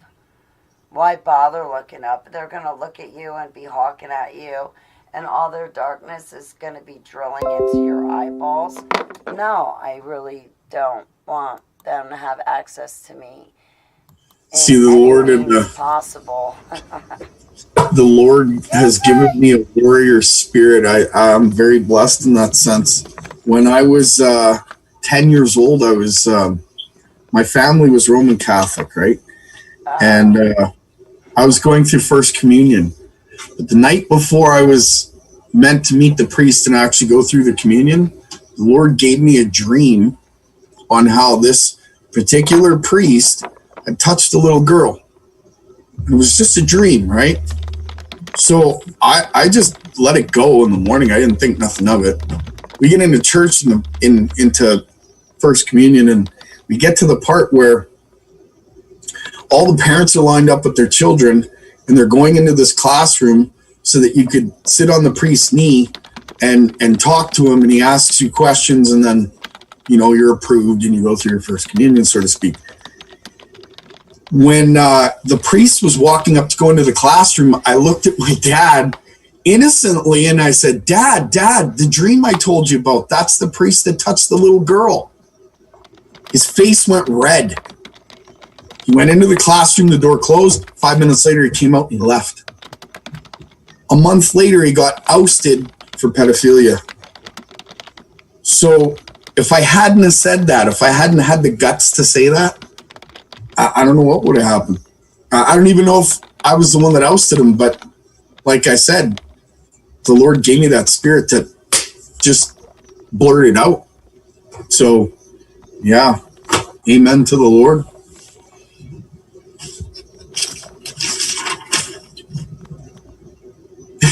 Wait, hang on. Wait. Now there's that uncomfortable silence. I know, because I couldn't flip over quick enough, and I'm trying to crack a joke to Lily. Wait a minute. Hang on. No, go ahead.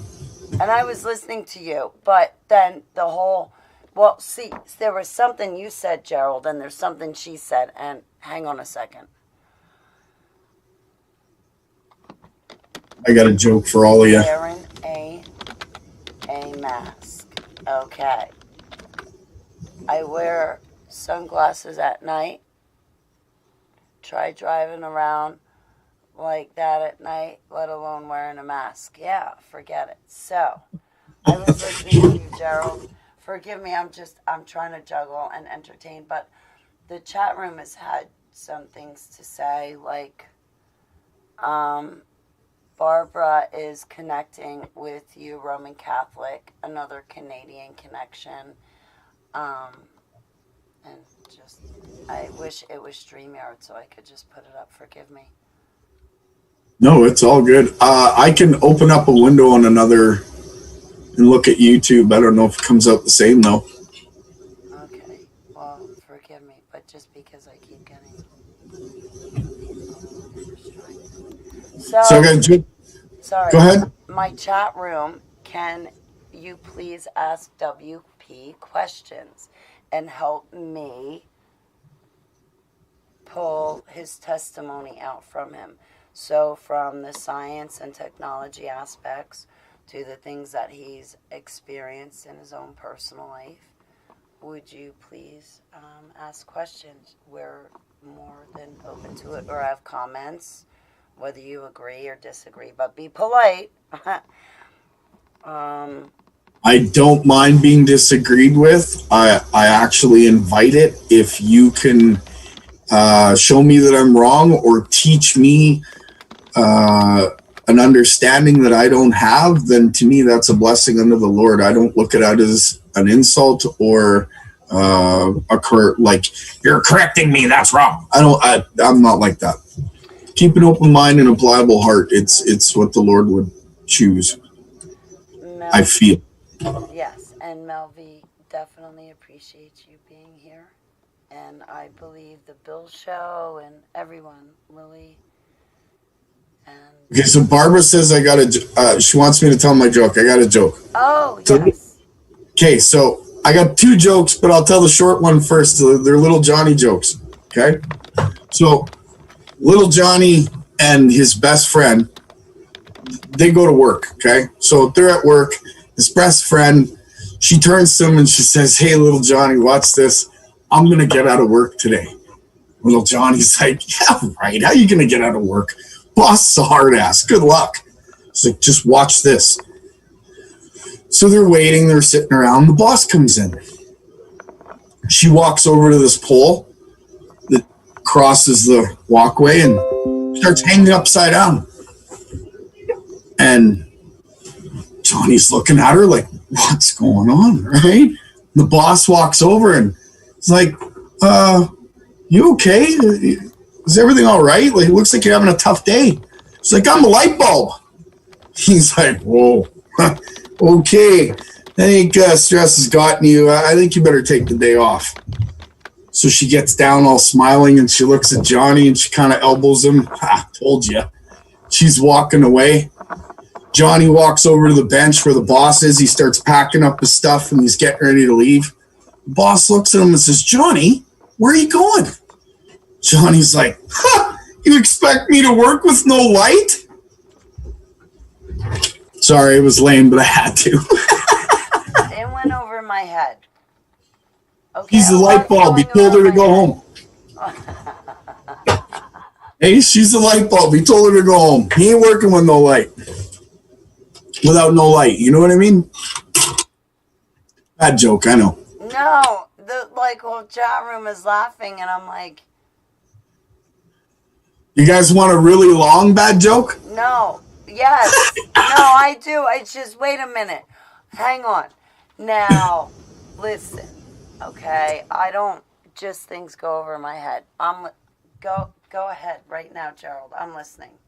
You want me to tell you this joke? Yes. It's bad. I warn you. No, the other one wasn't bad. Everybody. Okay. Now listen, Bill. Shut up. He's laughing. But he's been laughing. All right, I want to hear the next one. All right. Okay. So my light bulb didn't go up. I don't have a light bulb. It's been smashed. I went to school.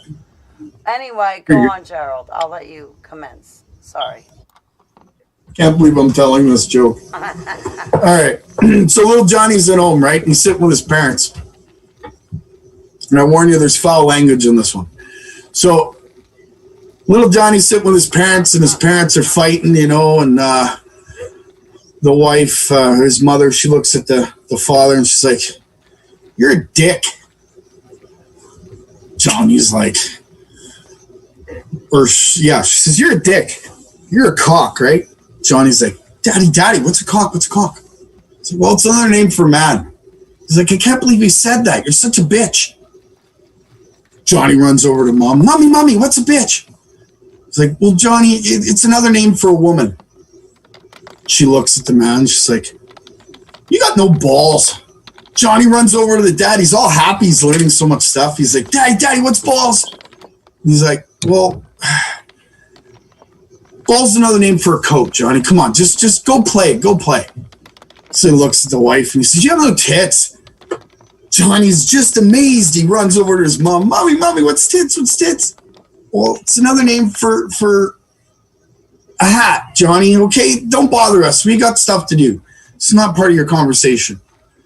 So Johnny goes off playing. He's all happy. He learns some words. And they're all getting ready for a Christmas dinner.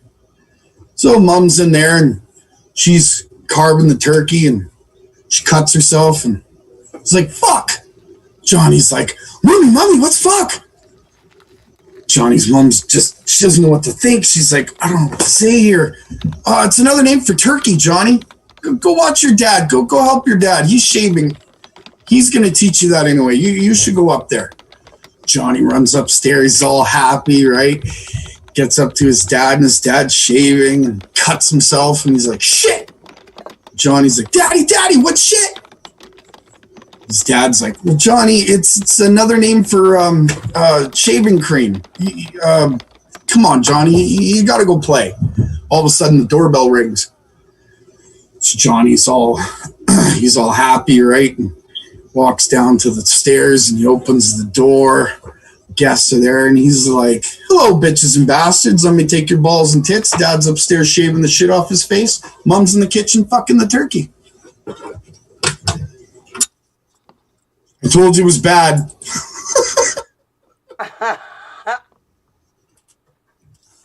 I told you it was bad. I have no jokes. Like, I'm someone that tries to tell a joke and I tell the punchline first. And then it's like, wait, I told the entire joke backwards. Yeah, so I don't even try to attempt it. Yeah, that punchline was long. That's a long joke for that kind of a punchline. So I apologize to all the people in the comment section. Marilyn and the Bill Show laughed. I laughed too. I really did. Lily Duke, a light bulb box 3. Oh, then I can have some light. Oh, you know what? She reminded me of something I wanted to let everybody know. And I probably shouldn't if I was going to build a business on this, but I'm not. So I'll let everybody know. Through experiments of doing, working with solar panels and light bulbs, a few years ago I was working with high intensity LEDs and those little solar panels that come off solar lights. And I was able to charge 12-volt batteries from the power of a little LED. Now, to explain that in another way, if you were to take large solar panels, 320-watt solar panels to be exact, and you were to take a 1,000-watt bulb, high-pressure sodium, or metal halide for that matter, and you were to take these 4 solar panels and configure them in a box and put the bulb in the center of the box, you can put your food plants inside the box. The light will grow your food, and the solar panels that are the walls of this box will produce 750 watts extra 24 hours a day, all day long, never stop, for free. Absolute free. I've tested it. It works. It's something the world should know, but not too many people do. So anyone who wants to try it or build a business on it, there you go. There's $1 million idea for you.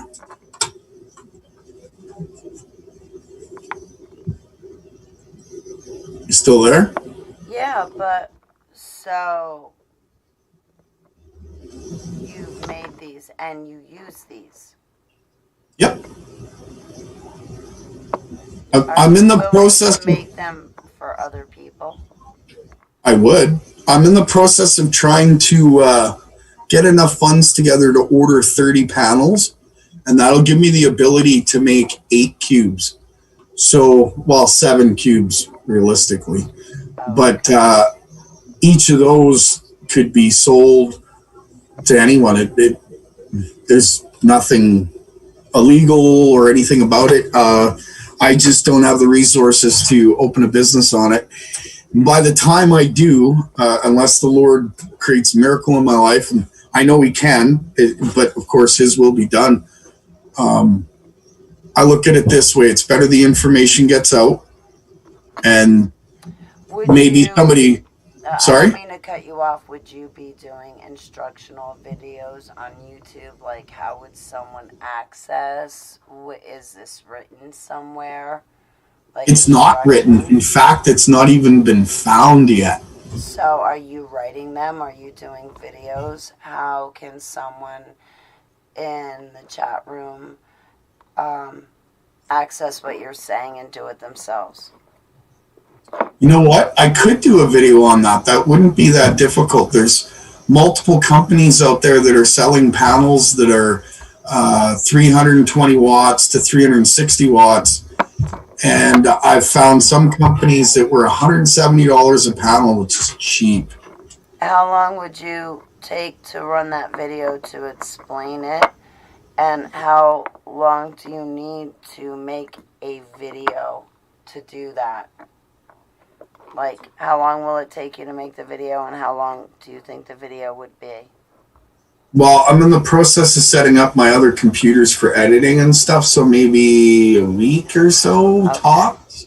I'm Yeah, just wondering tops. because, like, I'm one of those impatient type people. Oh no, I understand completely. No worries. Yeah, another question. Lily says PDF. Yeah, see, we're on it, Lily. We're on it. Uh-huh. Yeah. Yeah, there's no information on this because they don't want you to know this. This is, I wouldn't say it's a secret, but the way that they test solar panels is they take a 1,000-watt metal halide bulb, they put it within 3 feet of your solar panel, and whatever wattage they get out, they rate it at that. So I looked at that research and I kind of wondered if it would work. So I took a 1,000-watt solar panel, and lo and behold, yeah, it works. So it's a matter of just getting it out to the people and proving it to them. So I am going to do a video on it. I don't know how long it'll stay up because this is something that will cause large companies problems, I'm sure. If you understand what I Okay. mean. Or, like, if you, like, run a video, you could put it up for a little while. We could see it. And then you could put it, like, unlisted. And then, if you do it unlisted, you can send that link to people and they can watch it. And so long as you have the link, you can watch the video. Oh, I never thought of that. That's a Right? great idea. Yeah. So I've exercised that. When I was in Maryland, I exercised that unlisted video quite often.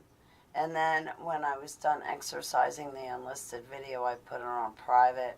And people were like, I made the mistake prior to that, putting everything public.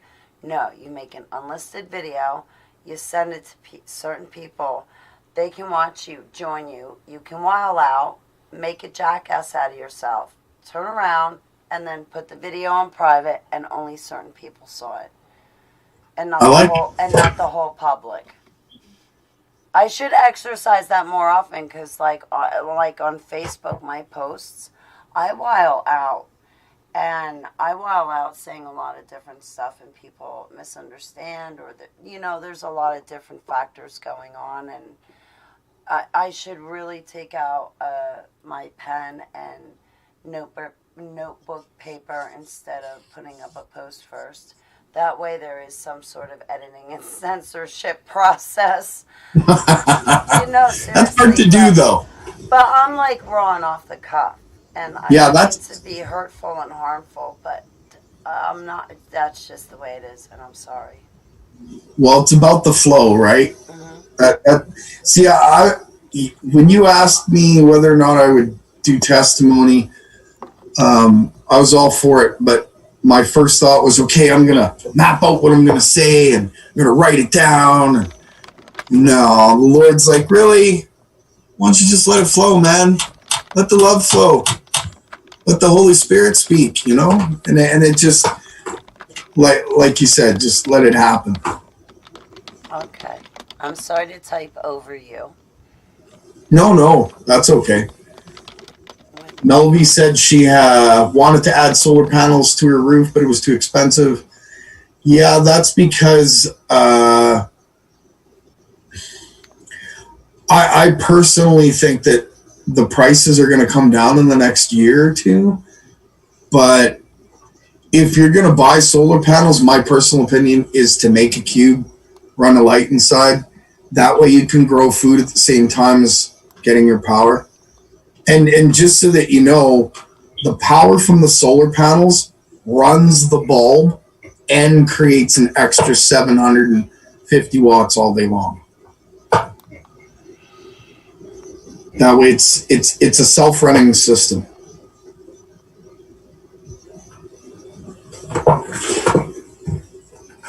So, does anyone else have questions about what Gerald just said?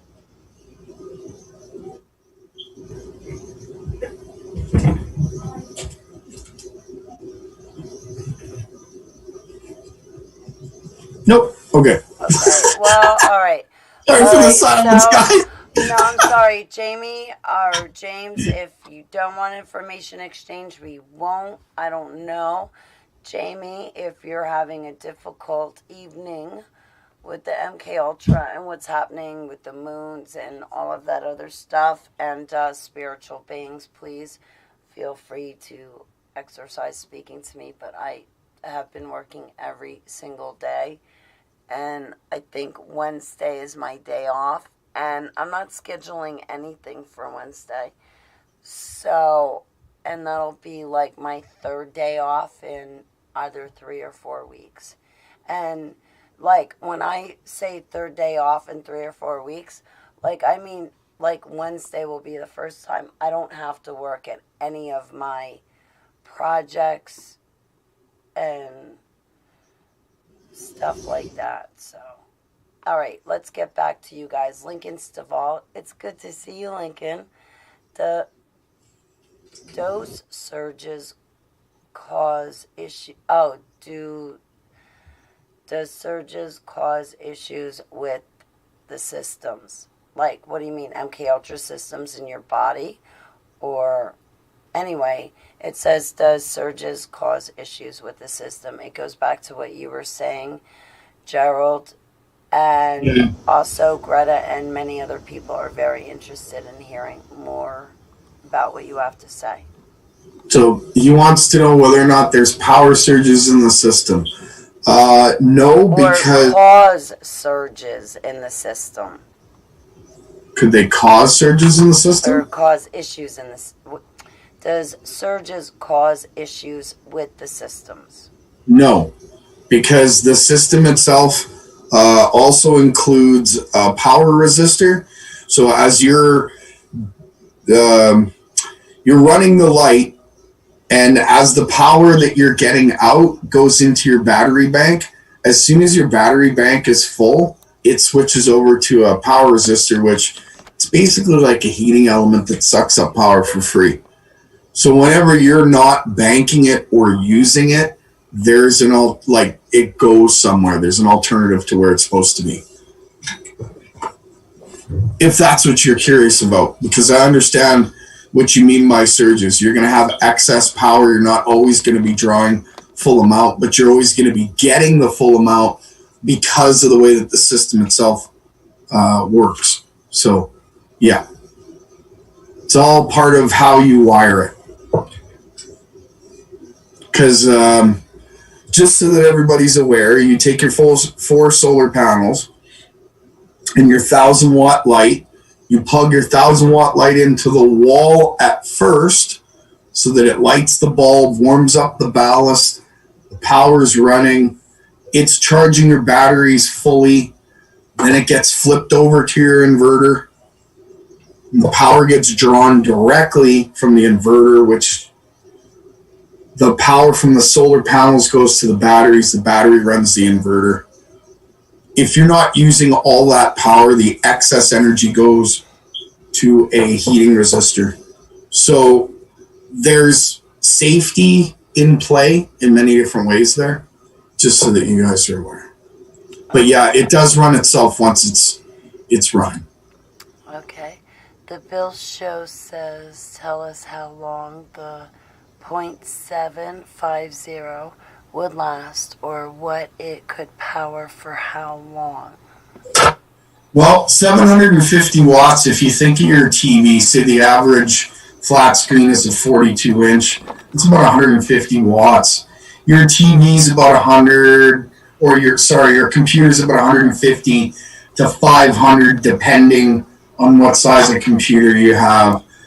Generally, 750 watts isn't a lot, but it's enough to run all your lights and a small heater for your home, or all your lights in your entertainment systems like your TV, your computer, depending. Now, if you asked me what it would take to run a full house, if you had 3 cubes, you're pulling, 2,100 watts out? That goes directly into your battery. I can't get into the whole explanation of how much power you're going to use in a day and to how much you're going to pull from your battery through your inverter, because then we're getting into all kinds of mathematics that'll just confuse most people. But basically, 2,000 watts is more than what most people use, except for your stove. I noticed Kimberly Wood brought up, could it run more than 2 stove burners? Yes and no. It's not set up for 220, so you couldn't really run the stove, but if you had separate burners that were on 110, you could run them. I forget what was brought up before I asked Bill's question, but Barbara Ann said what kind of batteries. So I don't know if that went back to the chat room or something that you said, Joe, but I wanted to make sure I did not miss that comment. And then also ECWNWWF, it's good to see you. Energizer uses a rabbit to advertise their batteries. Their batteries will keep your rabbit going and going. Expect this comment to be deleted. Oh, wait. Oh, I thought it was like something serious. I'm taking ECW and WWF so serious, right? That was awesome. Yeah, it was a good comment. Yeah, no, it's not getting deleted. No, there's no bleeping that out now, ECW. Now you're going to have to flex your muscles and stand behind your comment. All right? I read it. Now what? I'd like to meet the rabbit. Yeah. I'm just a spokesperson. I'm kidding. Bill says I have a gas stove. Could I run the AC? Yeah, you could run your air conditioner, you mean? If you're talking your air conditioner, if you had 3 cubes, you definitely could. 1 cube's not enough to run your air conditioner because you're only pulling 750 watts extra. You'd be pulling all your extra off of your batteries. So, like an air conditioner generally is about 1,200 to 1,850 watts. Barbara Ann would still like to know what kind of batteries. Oh, you asked what batteries for the solar? Well, you'd use deep cycle 12-volt batteries. What? I mean, there's so many different types of batteries. What are they again? Deep cycle 12-volt battery? What'd you say? Yeah, regular car batteries, deep cycle 12-volt. Oh, deep cycle 12-volt. I have minor hearing disabilities. Doug Fawcett, it's great to see you. All right, Barbara says thank you. Okay, I didn't mean to interrupt, but I wanted to make sure her question got answered. See, the Lord granted unto me a gift when it comes to this, because there's a formula that if you put all these little things together, which I've been trying to do on video, but it's hard because I had that sewer backup a while back. I had to tear a bunch of stuff out and start from scratch. So the principle of this formula is you build a grow room in your house. The grow room grows your food. You line your walls of your grow room with solar panels. You're pulling your excess power out. It's heating your house because the heat that comes from your grow room literally goes through your furnace and heats your house. And the blower that pushes that hot air into your furnace runs on a DC motor with an extra pulley that charges batteries from another DC motor.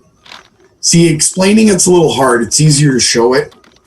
But there's about 3 or 4 devices that get put into your home.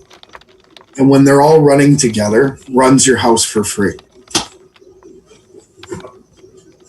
Even your stove.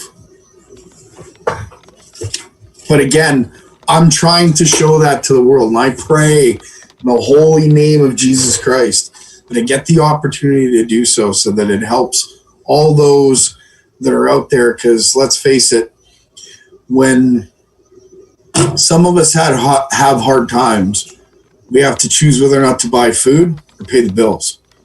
So if we can get rid of that paying of the bills, we're not going to have to worry as much. Barbara asked, are you in BC? Am I in BC? No, British. I was. I'm not any longer. I'm in the heart of Canada now. What's that? What's that? I'm an American. What's the heart of Canada? Oh, Manitoba. Right in the center. I'm in the worst province of Canada. Oh. At least that's what some would call it. It's an armpit. It's boring, and you can watch your dog run away for 3 days. It's so flat. It's, but I was born here, so. Keeper and Sava would be like, there's no trees. They wouldn't run anyway. They'd be like, come with us, let's go. Like, come with us. No. When I had Sava, her and I would go for hikes, and people wouldn't believe it. But if they walked with me, they would see that Sava and I would go for walks, and she was following me, and she'd climb up trees and show off and climb down and run around. It was fun. And then I got Keeper, and it took Sava a while to get used to it. So then Sava would lag behind Keeper and I. And so then it was the 3 of us just taking hikes and walks. And I really love that. I always thought that was very cool. I forgot why I got off on that tangent. Which one's your biggest dog? Well, Keeper is half chocolate lab, half Akita, and Sava is my cat. Oh, right. Yeah. I have too many cats, so understand. My dog passed away a couple years ago, though. I'm so sorry. Amazing animal. The Lord told me, this is another story. It's amazing. The Lord's awesome. I'm telling you all the time. One of my friends, 2 of my friends actually, they both had AIDS and cancer. And when they passed away, I lived with them. I was kind of their nurse for a while. And when they passed away and inherited their dog, Sapphire, and I had a dream that the dog would save my life, but I didn't exactly know how. So, I mean, I kept her. I loved her. She was a great dog. We're living in a really rough area, and this guy knocks on the back window one day. And I'm I'm looking at him like, yeah, what do you want? Go to the door. He's like, can you let me in? Can you let me in? And I'm like, no, go to the door. So he goes to the door, and I open the back door, but my screen door was latched locked in a certain way, so you can't open it. The guy goes to pull a gun out of his waistband, and he gets it stuck. So I just closed the door and locked it. Sapphire, my dog, I never would have known that guy was there unless she started barking. Because he was at my back window at the back of the house. So she starts barking and freaking out, and that's what drew me to the back door or back window. But if I hadn't have gone there, I wouldn't have seen the guy, and he would have broke in, and he would have had a gun, and it could have went really bad. So, yeah, the Lord told me that this dog was going to save my life, and she did by alerting me to a real crazy situation. Once I closed and locked the door, the guy ran away. I mean, I don't even know what it was all about, to be honest with you. But the Lord is good all the time, and all the time the Lord is good. Selah. Yes.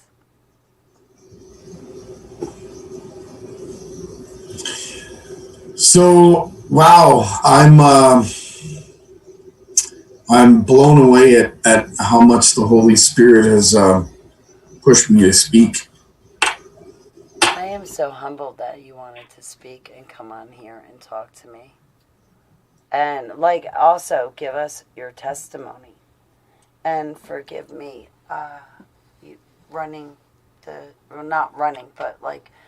engaging the chat and also listening to your testimony. And I really hope that I brought you justice, and I probably did not. But your testimony has really touched me in so many ways. And because it did that, I wanted some of the other people in my life to hear your testimony, because I thought it would resonate with them, but also the public too.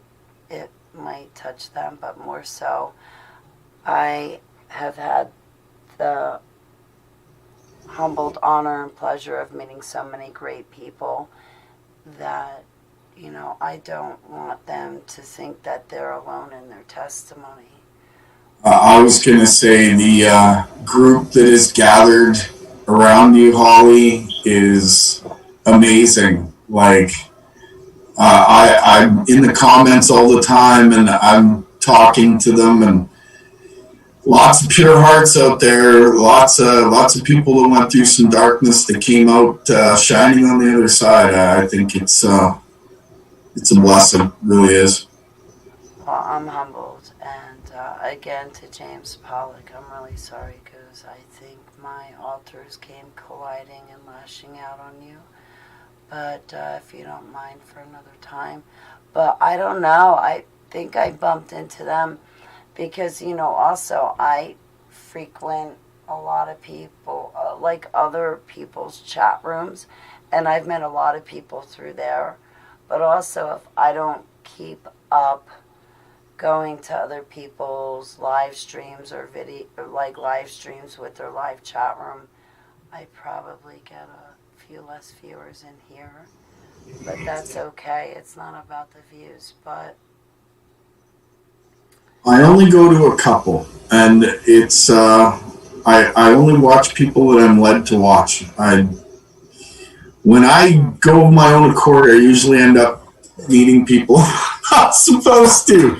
But when the Lord directs me, I meet awesome people like you and people that we have in the chat and that have been on the panels. So, yeah, just let the Lord guide you, everyone. Say that prayer and open your mind and open your heart. Those days when you're a kid and you get into a new class with a cool teacher and you're like, oh, I can't wait what are we going to learn today? This is going to be awesome. That's what God loves. That's what he wants from his children, So we have that attitude towards him and learning everything that he wants us to learn. Because what's life? Life is it's a university, puts us here to take his fire and burn the dross out of our hearts and make us pure for Him. That's what I think we're here for. Selah. I agree. I wish I took something out to cook for dinner. I skipped dinner to come speak with you. Oh no. That's okay. The Lord's my sustenance. I made you starve. Oh my goodness. Oh no. I've gone days without eating, Holly. I ain't starving. Oh, I'm sorry to do that to you. Anytime. I'd do it anytime. For you, anytime. Well, I'm humbled.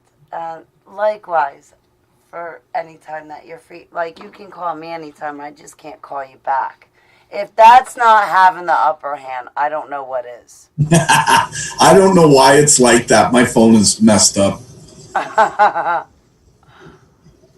Play innocent. I get it. Yeah, I don't know why I can only call you, but you can't call. Oh, wait a minute. Do you have WhatsApp? If you have WhatsApp, I can call you. I don't. You know what, Holly? I don't have a phone. Like a smartphone. I won't lie to you. When they started to come out, the Holy Spirit literally said, "You're not having one of those." And I literally have not had one. I don't have a smartphone. My one's dumb. So, do you have an Android? Nope. I don't have a phone at all. Oh, well, you said smartphone. I'm thinking iPhone. Okay. So, if you have a computer, iPad, or whatever you're using, you could download WhatsApp. Oh, I never thought of that. I could from my computer, couldn't I? Uh-huh.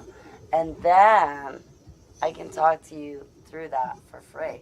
Like, you could call me and text me through that, and I'd receive it on my cell phone for free. I will do that. I will download that. With people from other countries all the time. That's cool. That good to know. Out bad. But yeah.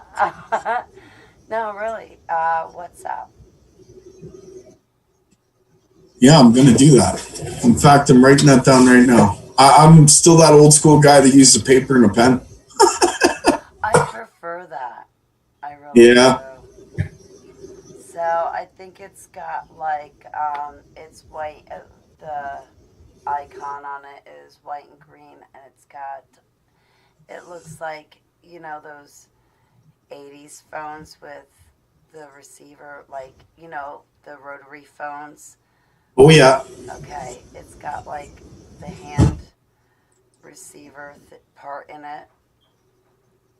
That's like the icon of it. That's the app? Yeah, it's white and green colored with that. Okay. I'm not going to open it yet because my computer, I'm fearful of losing you. Rin Tin Tin's here. Oh my goodness, it's great to see you, Rin Tin Tin. I miss you so much, sweetheart.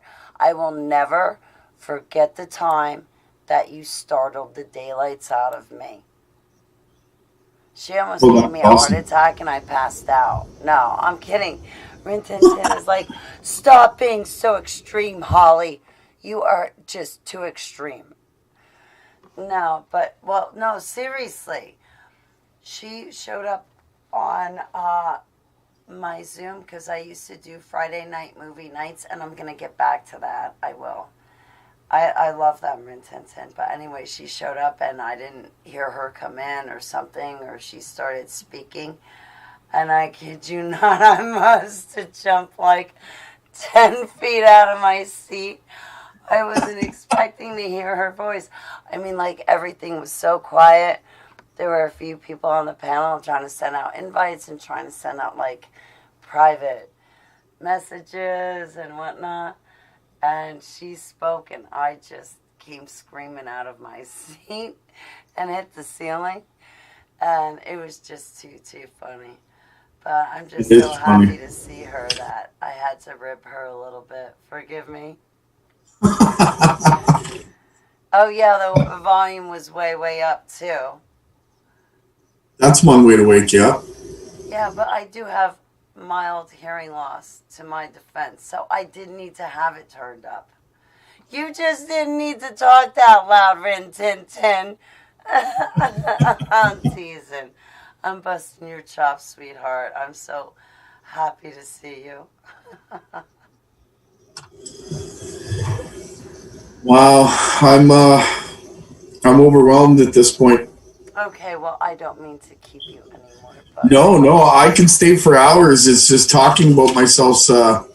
I don't even know where to go from there. Like, uh, I can tell you the experiences I've had with Jesus Christ, and I've given you many. There are still many, but I mean, to me, it feels like I'm bragging, and I don't want to you're do that. not bragging. Oh, no. Actually, you're not bragging. Please don't feel like that. I don't want you to feel like that. I want to hear your testimony. And I don't really think that your testimony is bragging, considering the parts that you've told me so far. I think it's glory to you, hey Bob, hey, that you got through it. Like, Well, I'm thinking about like your whole. Okay, never mind. So you have a very broad testimony. yeah, the Lord has put many situations in front of me to learn, so that, and I feel it's so that I can equate with the people around me to let them know, like, it doesn't matter what you go through, the Lord will forgive you. You just have to ask. Like, I'll give you, for instance, we kind of talked about addiction on a previous panel. And when I was running from the experience I had when I was 15, and I say that now because I was running from myself. I didn't want to admit that the Lord would use me in anything. I thought I was dirt, you know. So, my dad being an alcoholic, I became an alcoholic. And then from alcohol, it got into heavier drugs. I was snorting cocaine for a while. And then, Because alcohol is the gateway drug, I do believe. But go yeah, on. And it wasn't alcohol's marijuana. legal, but go on. It wasn't marijuana. Marijuana actually pulled me away from that stuff. I stopped doing marijuana for a while I was getting heavy into the heavy drugs, right? Oh, when I was doing all of that in this normal life and experimenting, I never smoked marijuana while I was experimenting with drugs. That was always known to pull you out or sober you up, Yeah. get you off. So off of drugs. Yeah, I never tampered with it, but I also never really enjoyed it. Well, But I you agree with remember? you. Marijuana was never the gateway. No. I know a lot of people that will watch this show, with all due respect for them, they have had and their loved ones have had very adverse and severe fatal reactions to marijuana. Well, that And sucks. with all due just cause, and also being reminded of them without giving their names, that has happened to them. So I'm not trying to endure something that has harmed No. them Yeah, and I'm not. personally. And I don't. Yeah, I want to definitely make mention of them without names. But I I hear have you. to say, Gerald, yeah, it definitely got me in a better place to use that and come off of all of those bad things. But when I was experimenting with drugs, I didn't use marijuana. Yeah, I didn't either. And if you remember, I mentioned my family was into organized crime. So we had a lot of access to heavy drugs, like 1,000 watt sheets of LSD. I used to have, 10,000 hits every weekend. And like, it was insane. I mean, I was snorting cocaine, and I was living like life didn't matter. And eventually I got into the really, really bad stuff. I got into crack cocaine for a while. And then from that, I went into crystal meth. I never got And into that. yeah, I I never shouldn't got be here. into heroin. Yeah, like I really, like, I'm only here by the grace that Jesus Christ is, because I'm kind of like I said, a little bit smarter than an average bear, and I knew how to make it. So the people that I was working with were making it in 50-gallon drums. So I had access to it all the time. And I had gotten to a point where I hated my life and I hated everything around me. And I was snorting 7 grams a day of that stuff. When I told my doctor that, he said I should be dead. You see, he didn't believe me because he said there's no human, it's not humanly possible to actually do that much crystal meth and live. But as God is my witness, that's what I was doing every day because I had access to it for free. So when I was deep into that, 2 nights before I quit, I was trying to talk a friend out of committing suicide. Unfortunately,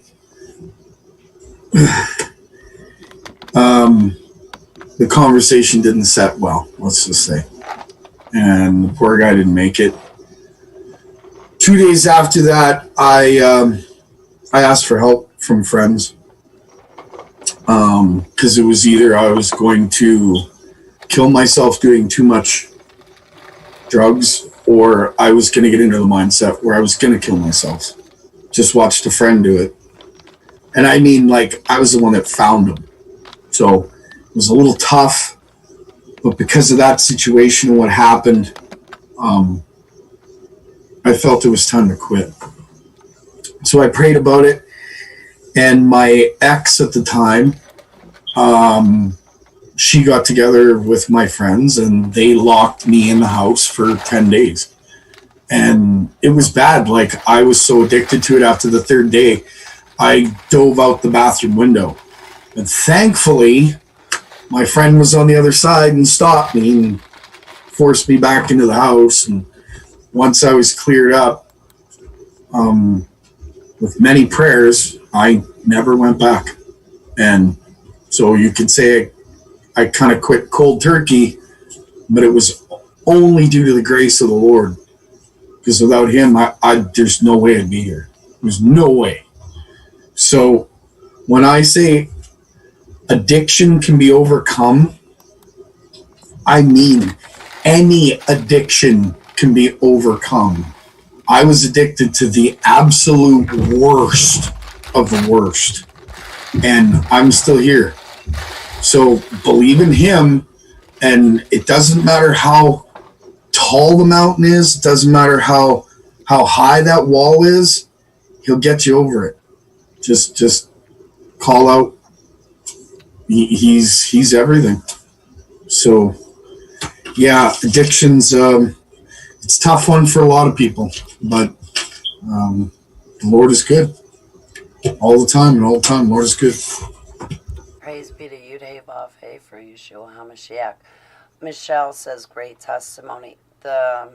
Everyone that's typing in the chat room, your testimony is resonating with them, and I'm really humbled that you came on to speak because I really believe it's touching a lot of people. I know your testimony has touched me, so thank you. Stop that. Forgive me. I'm humbled. I'm the one that's humbled, Holly. Seriously, all everybody in the chat, may God bless you. I thank you for being here, and thank you for listening. It's amazing to have someone hear you. And I pray that everyone on the chat gets to sit with you and do the same, Holly. That's awesome. Oh, I'm humbled.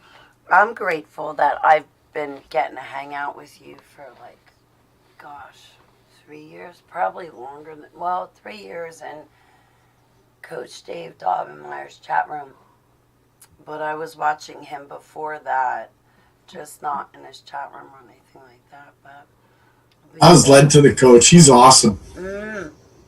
I was led to him too, and I didn't know it until I saw him in person. Then God's like, hello, Holly. Yes, I've been leading you here.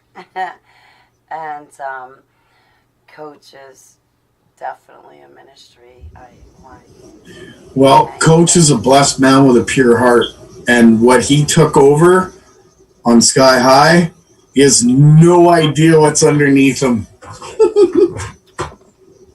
I've been trying to get knowledge to him about it ever since he bought Sky High. He's literally on a broken pyramid. Well, I'll tell you what. No. Yeah, we were up there. And I missed the beginning part because I went the wrong way on the highway. And I missed, because Coach wanted to make it quick. So he got there. I missed 10 minutes of him speaking in the center of the Great Circle. I wanted to spend more time up there, but apparently it's ley lines. And like Coach was saying, yes, you have the Great Pyramid in Egypt. So like the Great Pyramid of America is there in Newark, Ohio. And there's other alien architecture around there. And they're on ley lines and also accordance to the skies above us. And there was child sacrifice on the grounds. And Coach Dave had stopped me and he goes, "How do you feel?" And I was like, "Coach, this is going to sound weird. You're never going to believe it." I know, especially with the child sacrifice and me. Yeah. But I was like, "Coach," I'm like, what do you say? I'm like, I feel vibrant. Like, I've been sleeping good. I've been eating good. I feel great. And I know what's around us. I get that. But I'm not really picking up on that stuff as much as I just feel like vibrant. But in the same breath, when I walk on these grounds, Coach, as I walk, I feel that my footsteps are echoing down beneath the ground below me. And I feel like whatever is below me, they are hearing my footsteps echo as I walk. Yeah. Yeah, Sky High itself is built upon a pyramid. The lake that's there used to facilitate the energy transfer into the pyramid itself. You'll notice that all pyramids have a water source that's near them, or at least they used to be near them when they were off. And that's the lake by him. And notice that they took down the Great Pyramid of America. They took the blocks off of that to strengthen the banks of the lake around there. So that's significant in itself, too. Yeah, it makes me wonder, actually. Well, that's the word. Well, I don't think at the time they realized what they were doing, but honestly, I think that the principalities and dark powers and forces that be in that capacity definitely manipulated things to happen, that water source is reinforced and protected. Yeah. Yeah, it's amazing the way pyramids used to work and what they were for. They're not aware what they fully were, but I believe that they were a grid system that started our electromagnetic field that's around our Earth.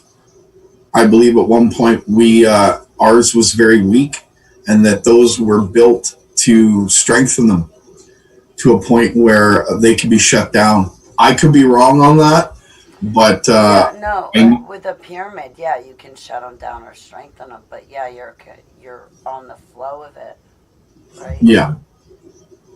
Ley lines are important in direct connection to our electromagnetic field that surrounds Earth. Right. And I believe that the pyramids were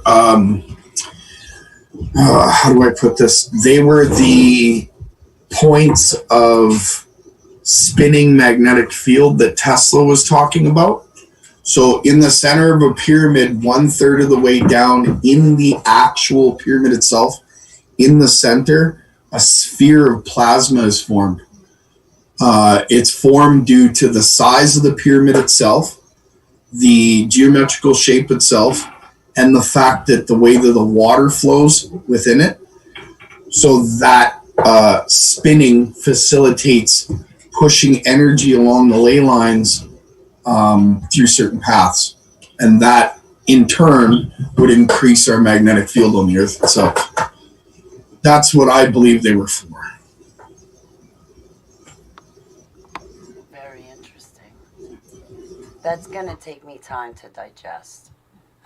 Yeah, pyramid technology is pretty intense. Because, like, right from there, I have a couple of questions because, excuse me, but you have the flat earth and the round earth, and then I created my own category of, like, a hollow triangle symbolizing the Illuminati and hollow because it's warehousing aliens.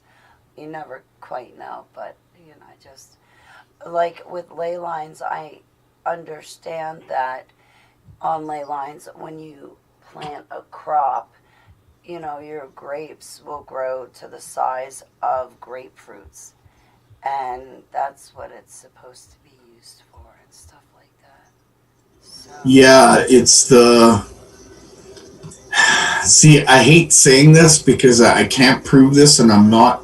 Maybe I shouldn't say that. I shouldn't say that. Let's just say it grows food super fast. Okay? And like you said, they can grow the size of grapefruits, right? Well, what if you had a system that could be put in a very certain configuration that would allow you to grow food super fast and clean your water? Right. All you would have to do is synthesize. That's a bad word, but hopefully, like, pull those energies from the earth and harness it into your greenhouse for you to grow these kinds of vegetables and plants and fruit. Nail on the head, Holly. Nail on the head. Oh, I want to tell you something so bad it's itching in me, but I'm not sure if I should. No, save it. What if the Garden of Eden was meant to grow food extremely fast? Yes. Yes. And that knowledge is still there. But the problem is that if you pull that knowledge forward, that knowledge will be praised and glory will be given to that knowledge. And not Jesus. Right. It'll be given to the technology. And that's why it hasn't been brought forth. Yeah, it'll be like, you know what, or what is it?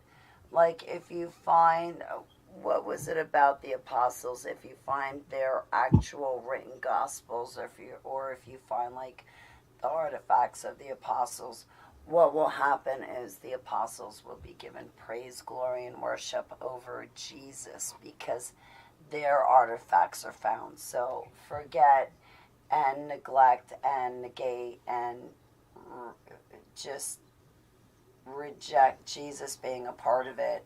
And these people will just focus on the apostles.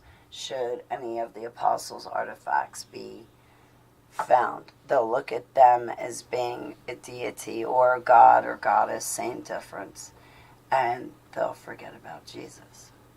Very true. So, like with the ley lines, you get that technology. It's the same thing, but it's still there.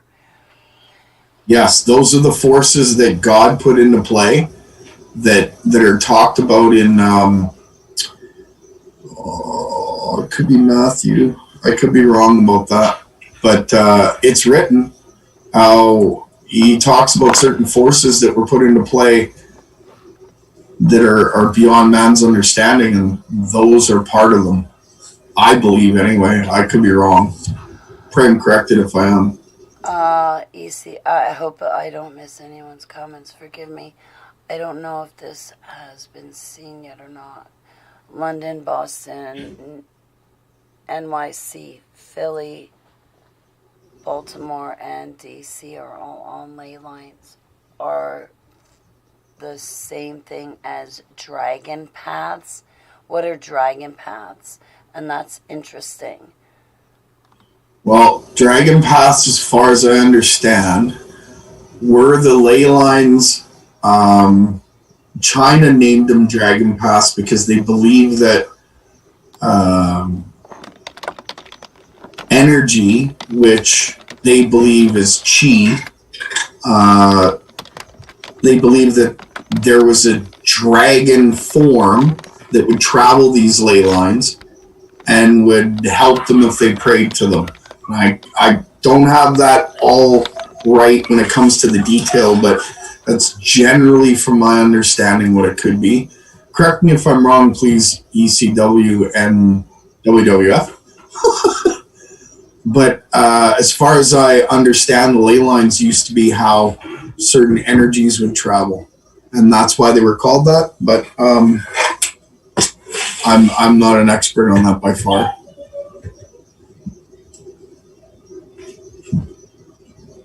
But I know ley lines were, how do I explain that? When the Ark of the Covenant in the Old Testament is talked about how there were so many men that would carry the Ark of the Covenant, and they had to be carried a certain way, and each man had to repent in a certain way and go through certain rituals so that the Ark of the Covenant wouldn't kill them. As far as I understood, the Ark of the Covenant would float along its way, and the men weren't carrying it, they were walking with it. Well, and the vibrations would carry its weight. It would kind of float. Yeah, it would float all on its own just because of the power that it had. And it would be directed, or at least some believed, that it would follow the path of the ley lines. When Moses took the Israelites out of Egypt, when he left, he took the Ark of the Covenant out of the Pyramid of Giza. When Egypt, when they say it was in all of its glory, it was lit up. It had lights. It had electricity. It had running water. When Moses took everybody out of Egypt and split the Red Sea, well, God split the Red Sea through Moses, the Ark of the Covenant was there. So I believe that God used the Ark of the Covenant as like a tool for his power to be used upon the earth. So that's one of the things that comes to mind when I think about the pyramids being on the ley lines. It had something to do with the Ark of the Covenant, because it was essentially a big capacitor, but it's a God's capacitor. Like, yes, I have two questions. What does it mean, depending on which way the angel's wings, the cherubim's wings face in or out? And also, what is your take on the Ark of Gabriel? Two questions.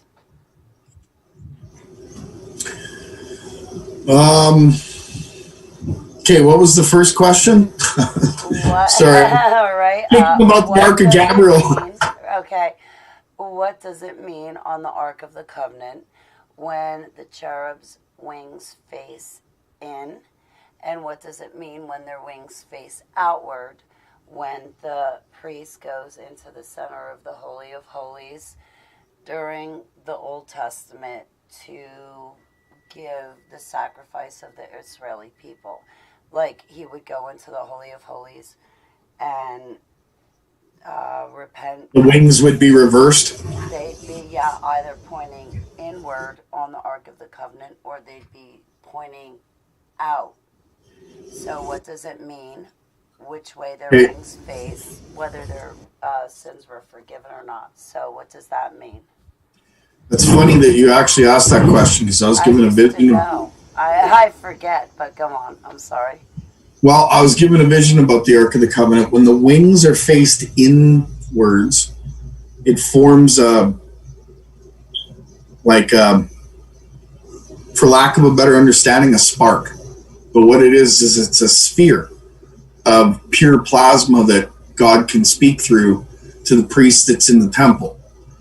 When the wings are reversed and facing outwards, it forms a sphere on the inside of the temple, all along the walls, and all around the temple itself, like a force field.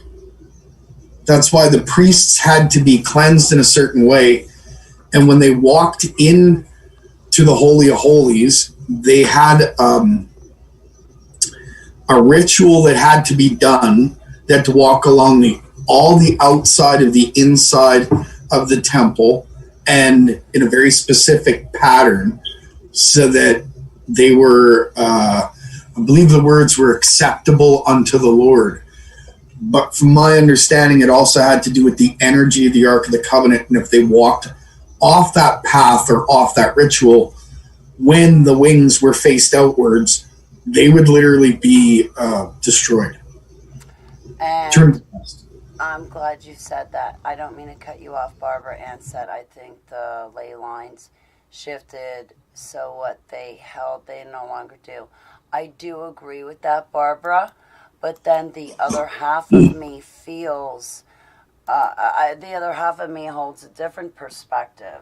I feel like that. I don't know the answers, but I can say the other half of me feels that, well, if you look at the three pyramids in Giza with the Great Pyramid, they were formed to basically outline what the belt of Orion would look like now, and it was built back, 5,000-6,000 years ago. Some people might say later or earlier, whatever than that. Right, so I do agree with Barbara because they held a lot of power back when the fallen ones were here. But also the pyramids were lined up to match the stars as they, for lack of better words, drift out of orbit. And so, like, the Great Pyramid and the two ones next to it now actually are lining up with Orion's belt. You are so right, Holly. So how do we answer that? Sorry. Okay, so there's a few things that I can add to that. Yes, the ley lines don't line up anymore. We are now, our Earth is in a wobble. Okay, so if you know what precession is, we're like a degree off perfection, or two, or something like that.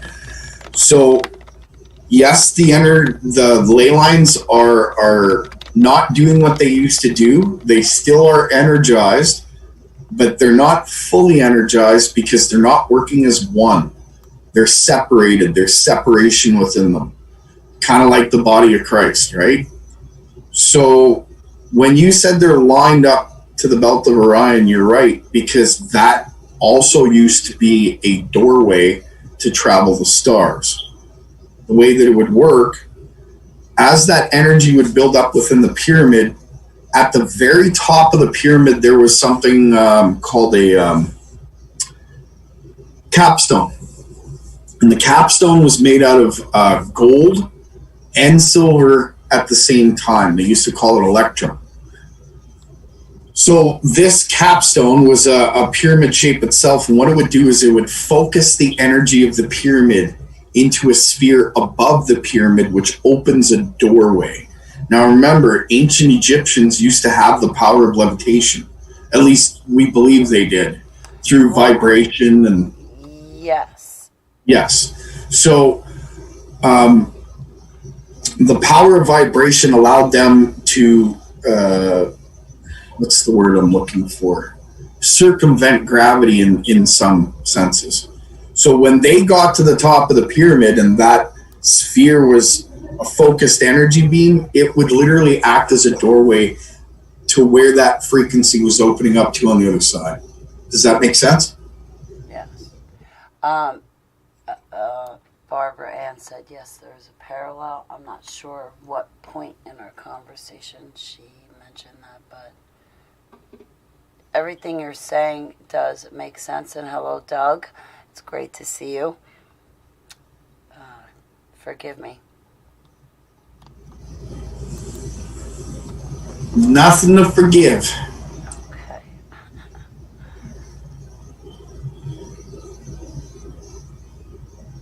So, what do you think CERN is up to? What do I think the sun is up to? CERN. CERN?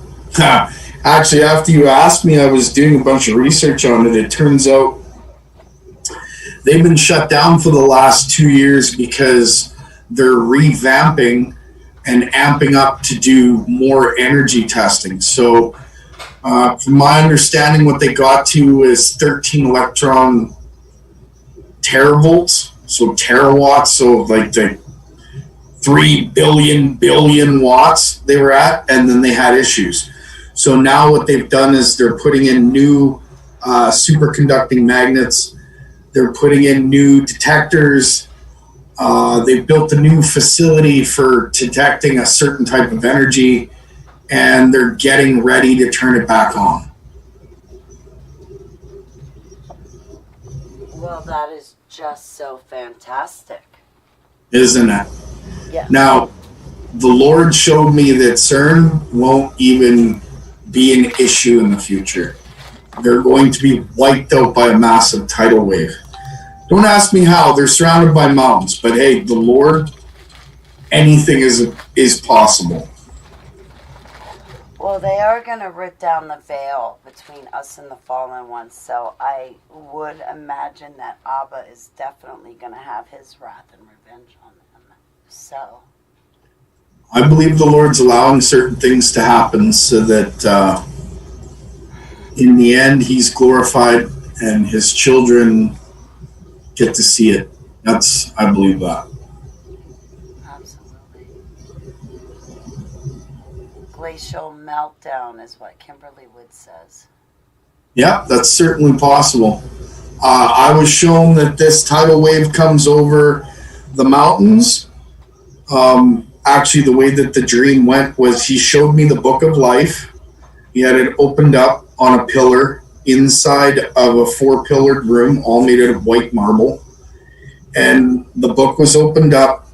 I was shown CERN on the inside of the book and a bunch of names of the people that were in CERN, and they were being scribbled out.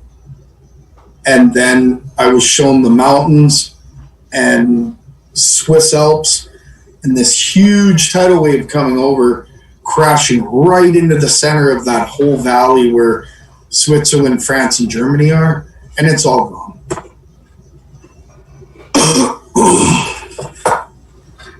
It becomes a lake.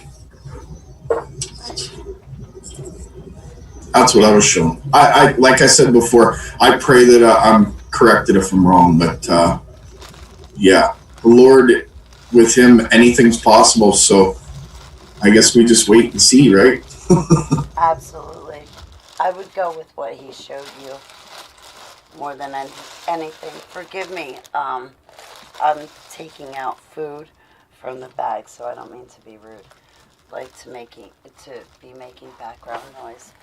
But no, actually, I would definitely go with what he showed you, because he showed me things, and people have argued with me until they're, blue on the face and white in my face from being exhausted from listening to it. And it's like, you know what? God showed me what he showed me. He's right all the time. And in the end, he ends up being right anyway. And amen. Yeah, definitely listen to your shepherd first and foremost. Our shepherd. Amen to that. Yes. Hallelujah. So, hey guys, in my chat room, what else can I ask Gerald? Am I eating candy? No, actually, Rin Tin Tin. I was opening up a bag for buns because I just put a hamburger on the stove. And I was hoping to cheat because it's going to take that a while to like cook because it's frozen. So, but I don't want to miss speaking to WP, and I know I have a ton more questions for him. James asked a question. Yes, good. Interesting how all you guys are saying this goes along with the geopolitical info being kept from us about the plates, fault lines, magma flow. Yeah, it's being kept from us. I believe that, I don't know how you guys feel about Planet X. I don't know what you would call it. Nubaru, call it this, that, and the other. I call it our binary star. I believe it can't be seen by regular light. It can only be seen by infrared. I believe it's a great, big, huge magnet. And I think that God uses it to flip the poles on Earth every 3,600 years. He can hold it back. He can turn it. He can do whatever he wishes with it. It's his tool, right? But I believe that it's getting closer because all the fault lines and all the magma have almost come to life in the last 60 days, call it. And I believe that we might actually go through something called crustal displacement. You know what that is? It was on the movie 2012. And what crustal displacement is all the plates, the tectonic plates of the Earth become unstable because there's too much magnetic pressure from an outside source. So the lava that's in between each plate becomes liquefied and it turns into a giant earthquake. Now, that's not exactly what I was shown. I was shown a series of events. Maybe I should tell you about that. When I was 12 years old, I had a dream about a series of events that were going to occur in the future. Massive natural disaster that affects the whole Earth and every man, woman, and child on it. It starts with a meteor. It hits on the East Coast. At the exact same time, California, because it's unstable, falls into the sea. Yellowstone, due to California's instability, goes off. The exact same time, the New Madrid becomes unstable and splits. All those events occur almost simultaneously, one after the other. And a split occurs from New Orleans all the way up the Mississippi River, up the Red River, all the way up to Alaska, and splits the United States and Canada apart. And that becomes a new waterway from New Orleans all the way up to Alaska. So the East Coast is its own island, and from the edge of Yellowstone back is its own landmass. That's what I was shown when I was younger. I pray it doesn't happen in any of our lifetimes, but take it to the Lord. Please pray about it. No, actually, I was shown the same things where our land is going to be ripped apart. Yeah.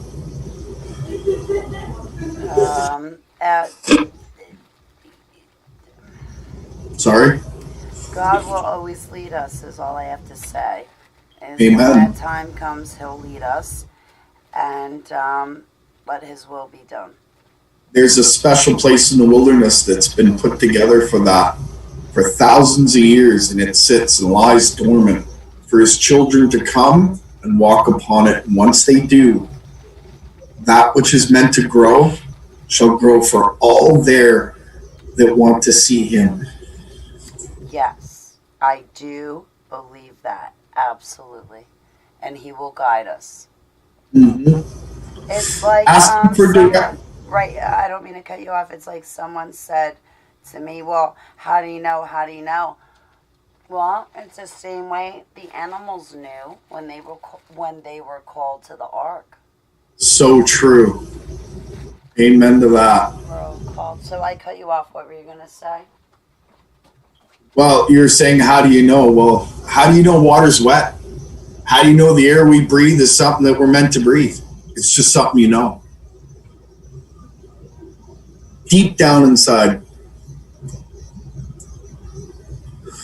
And I believe everybody should pray about this, but that place, it's for real. I was shown that place in the wilderness.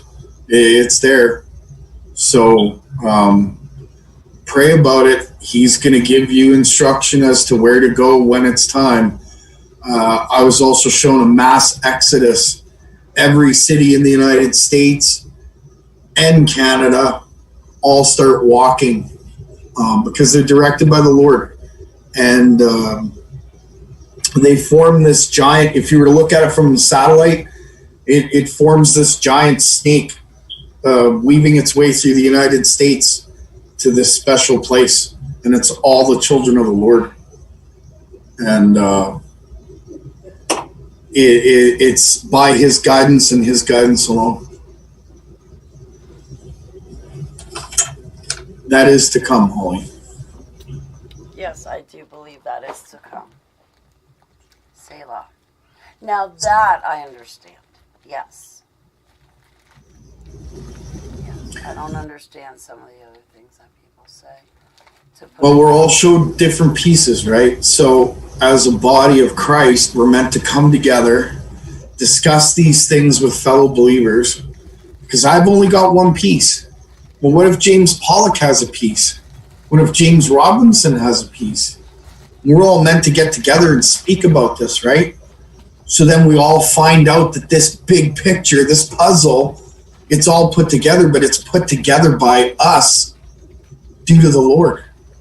So that's what I mean when we're all supposed to get together and discuss the things that we've been shown, the things we've learned, the things we're taught.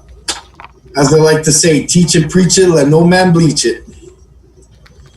Selah. Sorry, forgive me. I'm invading my candy bag that my neighbors gave me. So. Am I starving you out there, Holly? No, not at all. Because I have my food on the stove. It's going to take a while. I'm just getting picky. Forgive me. I worked all day, so. But anyway, what can I ask you? Come on my chat room. I am expecting more from you. I want you guys to ask Gerald questions. If you don't ask him questions now, you're not allowed to ask him questions at any other time that you see him on the channel or in my chat room. How about welding trees? You want to know about welding trees, Holly? Oh, yes. Okay, so I was really curious about the Druids growing up. What made them so, what people thought was special. I knew they were just a bunch of warlocks personally. But there were certain things that they knew that didn't make sense to me, and I couldn't understand it. How can you make a tree like a house? How do you not manipulate, that's the wrong word, but use trees in a sense where they have more benefit for you, so to speak. And I prayed about it once, and I was shown a secret to the Druids. It's called tree welding. Let's say you want to grow a giant tree, and I mean giant, like let's say 50 feet in diameter. In fact, that's kind of small. Let's say 100 feet in diameter. Okay, so 100 feet around tree. You want to grow this so that it's hollow on the inside so you can put a house in it. I mean, what better perfect bulletproofing back in the day than a tree that's 3 feet thick? You can shoot at it all day long. Good luck, right? Mm-hmm. So what you do, the Ark of Gabriel, yeah, I'll get back to that. Yeah, but please speak of the Druids right now because This is hitting home. Go on. Yeah, okay, so what you would do is you would take multiple trees of the same kind, usually a tree that grows 7 to 10 years to make its full fruition, so to speak. So you take a group of these trees, we'll say 50, and what you do is you plant them together, you plant them apart by, say, a foot apart, but at a 45-degree angle, pitching towards each other. Okay, so now remember, these trees are small.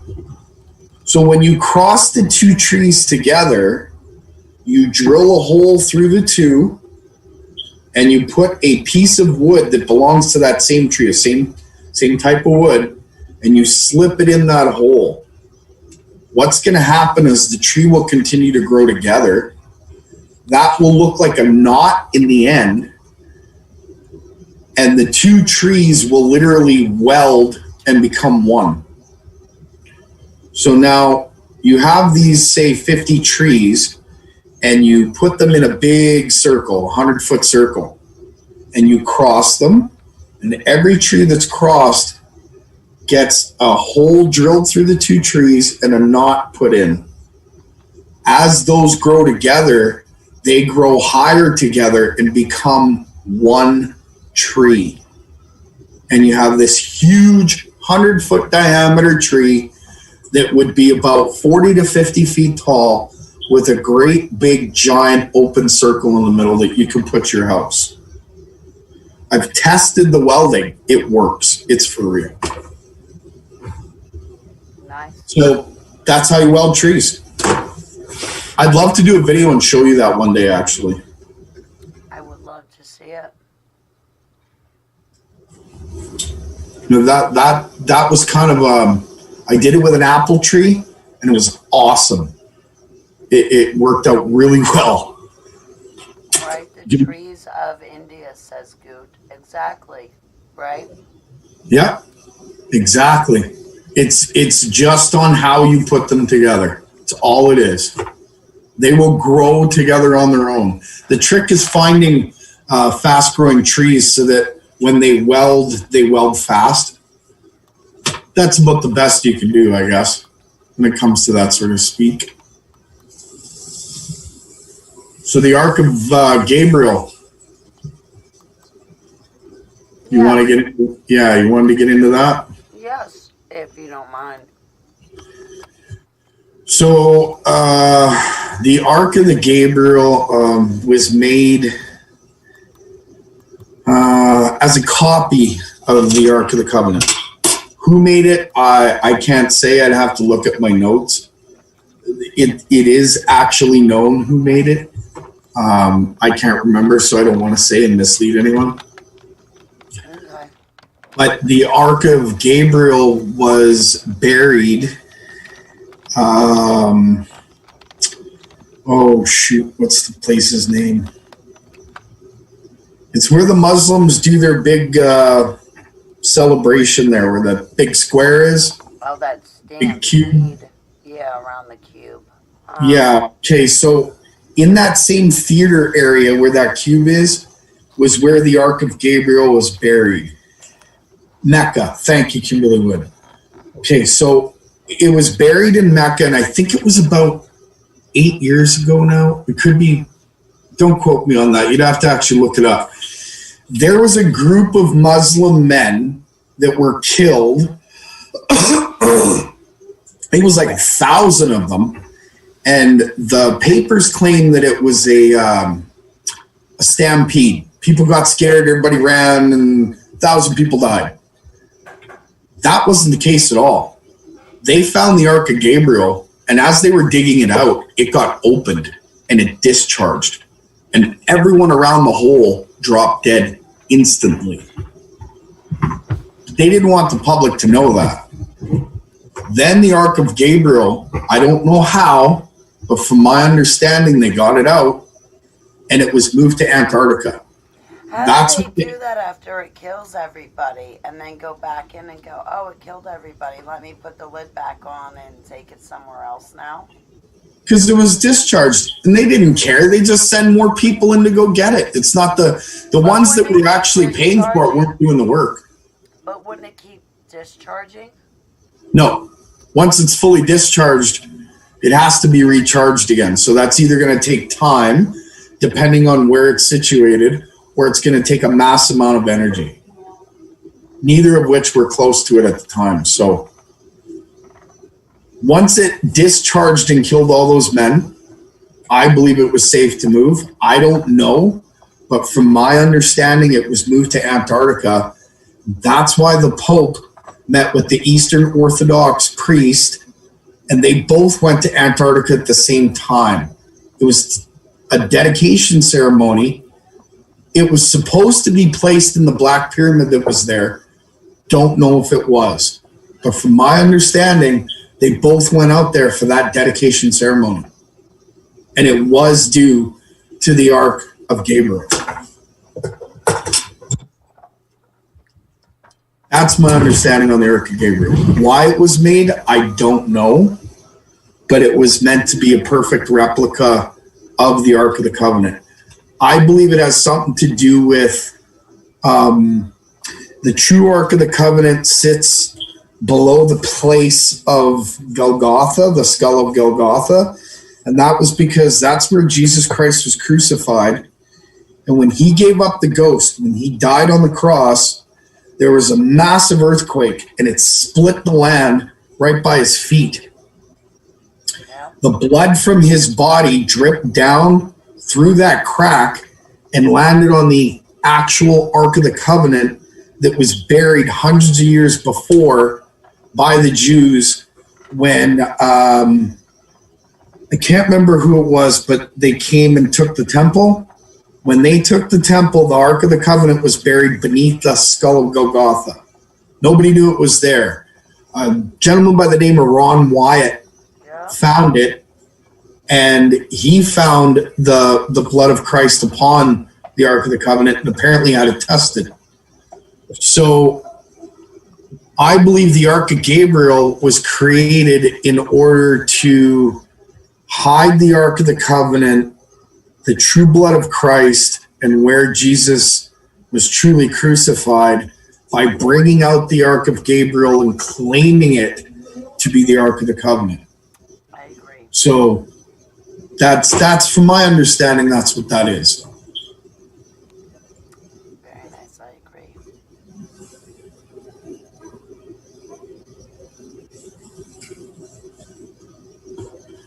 Oh, I'm sorry, guys. I didn't mean to be a lot quieter than Gerald.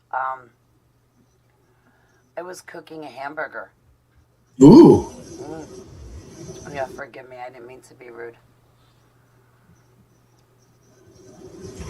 No, you're not rude. Hamburger sounds good right about now, actually. So you've picked my brain, girl. I don't know where else to go. I mean... Okay. Can I pick your brain again, though? You can. Okay, good. And I'll bring on... Sorry. I'll bring on some of my inventions. Very cool. Very cool. But I've been picking your brain for almost 3.5 hours, Gerald. Wow. I know. Wow. You know what? Praise Jesus, because I don't talk about myself normally. Good. Well, I'm really glad you did because it helped a lot of us, and I'm so grateful, and it's so great to spend time with you. And thank you. I'm just grateful for everybody being here and participating, and wow, thank you. I'm humbled for just being here. Like, you guys just blow my mind. Holly, you're great. Seriously. No, not really. I'm a pretty ugly character, but I'm just so grateful that you gave us your testimony and that you let me focus in on you for like 3.5 hours because I really wanted to hear everything that you had to say. But I want to do it again, definitely, if you wouldn't mind. Oh, I wouldn't mind. There's much more I could tell you. And about the time I pushed the girl out of the way and she jumped up just in enough time, and the car caught her between the truck and the car and busted her leg in half. And I can tell you that. And there's so many stories on. Life is amazing when the Lord is in it. So please, everyone and anyone who's listening, allow him into your heart. Pray that he gives you the truth no matter what the cost. And he's going to bring you through so many experiences. It'll blow your mind. The Lord is good all the time. I'm telling you. Selah. I agree. And I'm sorry I didn't laugh at your jokes. It wasn't that I wasn't laughing at your jokes. It's just that I'm tired from a long That's day. okay. They're kind of dumb anyway. No, they weren't. I liked them, though. Well, you know what? I hate to break it off too, but my voice is getting kind of harsh, and I think it's time I kind of hit it. Okay, sweetheart. Well, thank you so much for your time. And Much love and many blessings, Holly. I'd do this anytime you ask. Yay, good. I'm going to ask again soon. But I'll let you sleep first, okay? You've got 15 minutes, and then we'll be right Cat back. nap and done. Right? Yeah, just a cat nap. Did you know, neat fact, that wolves only sleep every 15 minutes out of every hour? That's how they sleep throughout the whole day. Wow. Yeah, they sleep for 15 minutes. They'll get up, do whatever for 45, find another spot, sleep for 15. I don't know why that popped into my head, but it did. I'm sorry. I'm going to try that. I'm going to try it, see how it works. Yeah, I don't know for a person, but hey. Right? Well, I'm going to try it. Well, I'll report back to you on that. All right. Hey, Sarah. All right, well. Great to see you. Well, Gerald, thank you so much. And thank you to everyone that is here tonight. And I'm really humbled and grateful that you spent your time here. And go get something to eat. And blessings, everyone. And thanks again. Well, blessings to you and blessings to everyone in the chat. And I pray that my testimony has helped you in some way, shape, or form. And pray that it blesses you by the Lord's hand and not my own. Because like I said before, I'm just a humble servant doing whatever I can for him. He's the one. I'm just here. So God bless. Much love. And I guess we'll see you tomorrow morning there, Holly. Yeah, absolutely. I'm sure I'll be stirring up some sort of ruckus. But only after Coach Dave's. After. I don't speak on the comments anymore. I took myself out and I never will go back. I noticed, and I can understand why, and I respect Yeah. you for it. God bless them all. I just, I was told by the Holy Spirit to stay out of it, so I will. Okay. Well, But that doesn't mean I'm not going to be on the queue every once in a while and involve myself with Coach. I think Coach is awesome. Yeah. I think the people in the queue are awesome. It's time for me to pull myself out. That's all. No biggie. I can understand. Yeah. Well, But either way, I'll see you there tomorrow. All right, cool. Yes, you will see me there tomorrow. I can only stay until maybe 8 o'clock if I'm lucky, or I might not even be able to make it to the queue tomorrow, but I will be there this week, so I'll see you there. And thank you so much for chilling with us, and thank you everyone else that tuned in, and I love you guys very much, and I hope all of us have very sweet dreams, and may Heavenly Abba hold us in his hands tonight and keep us well protected. So, Amen. cool. All right, and on that note, I'm going to end it and terminate this whole broadcast for everyone. But thank God you, bless. Gerald. I love you so much, and thanks again. Much love, many blessings. Bye.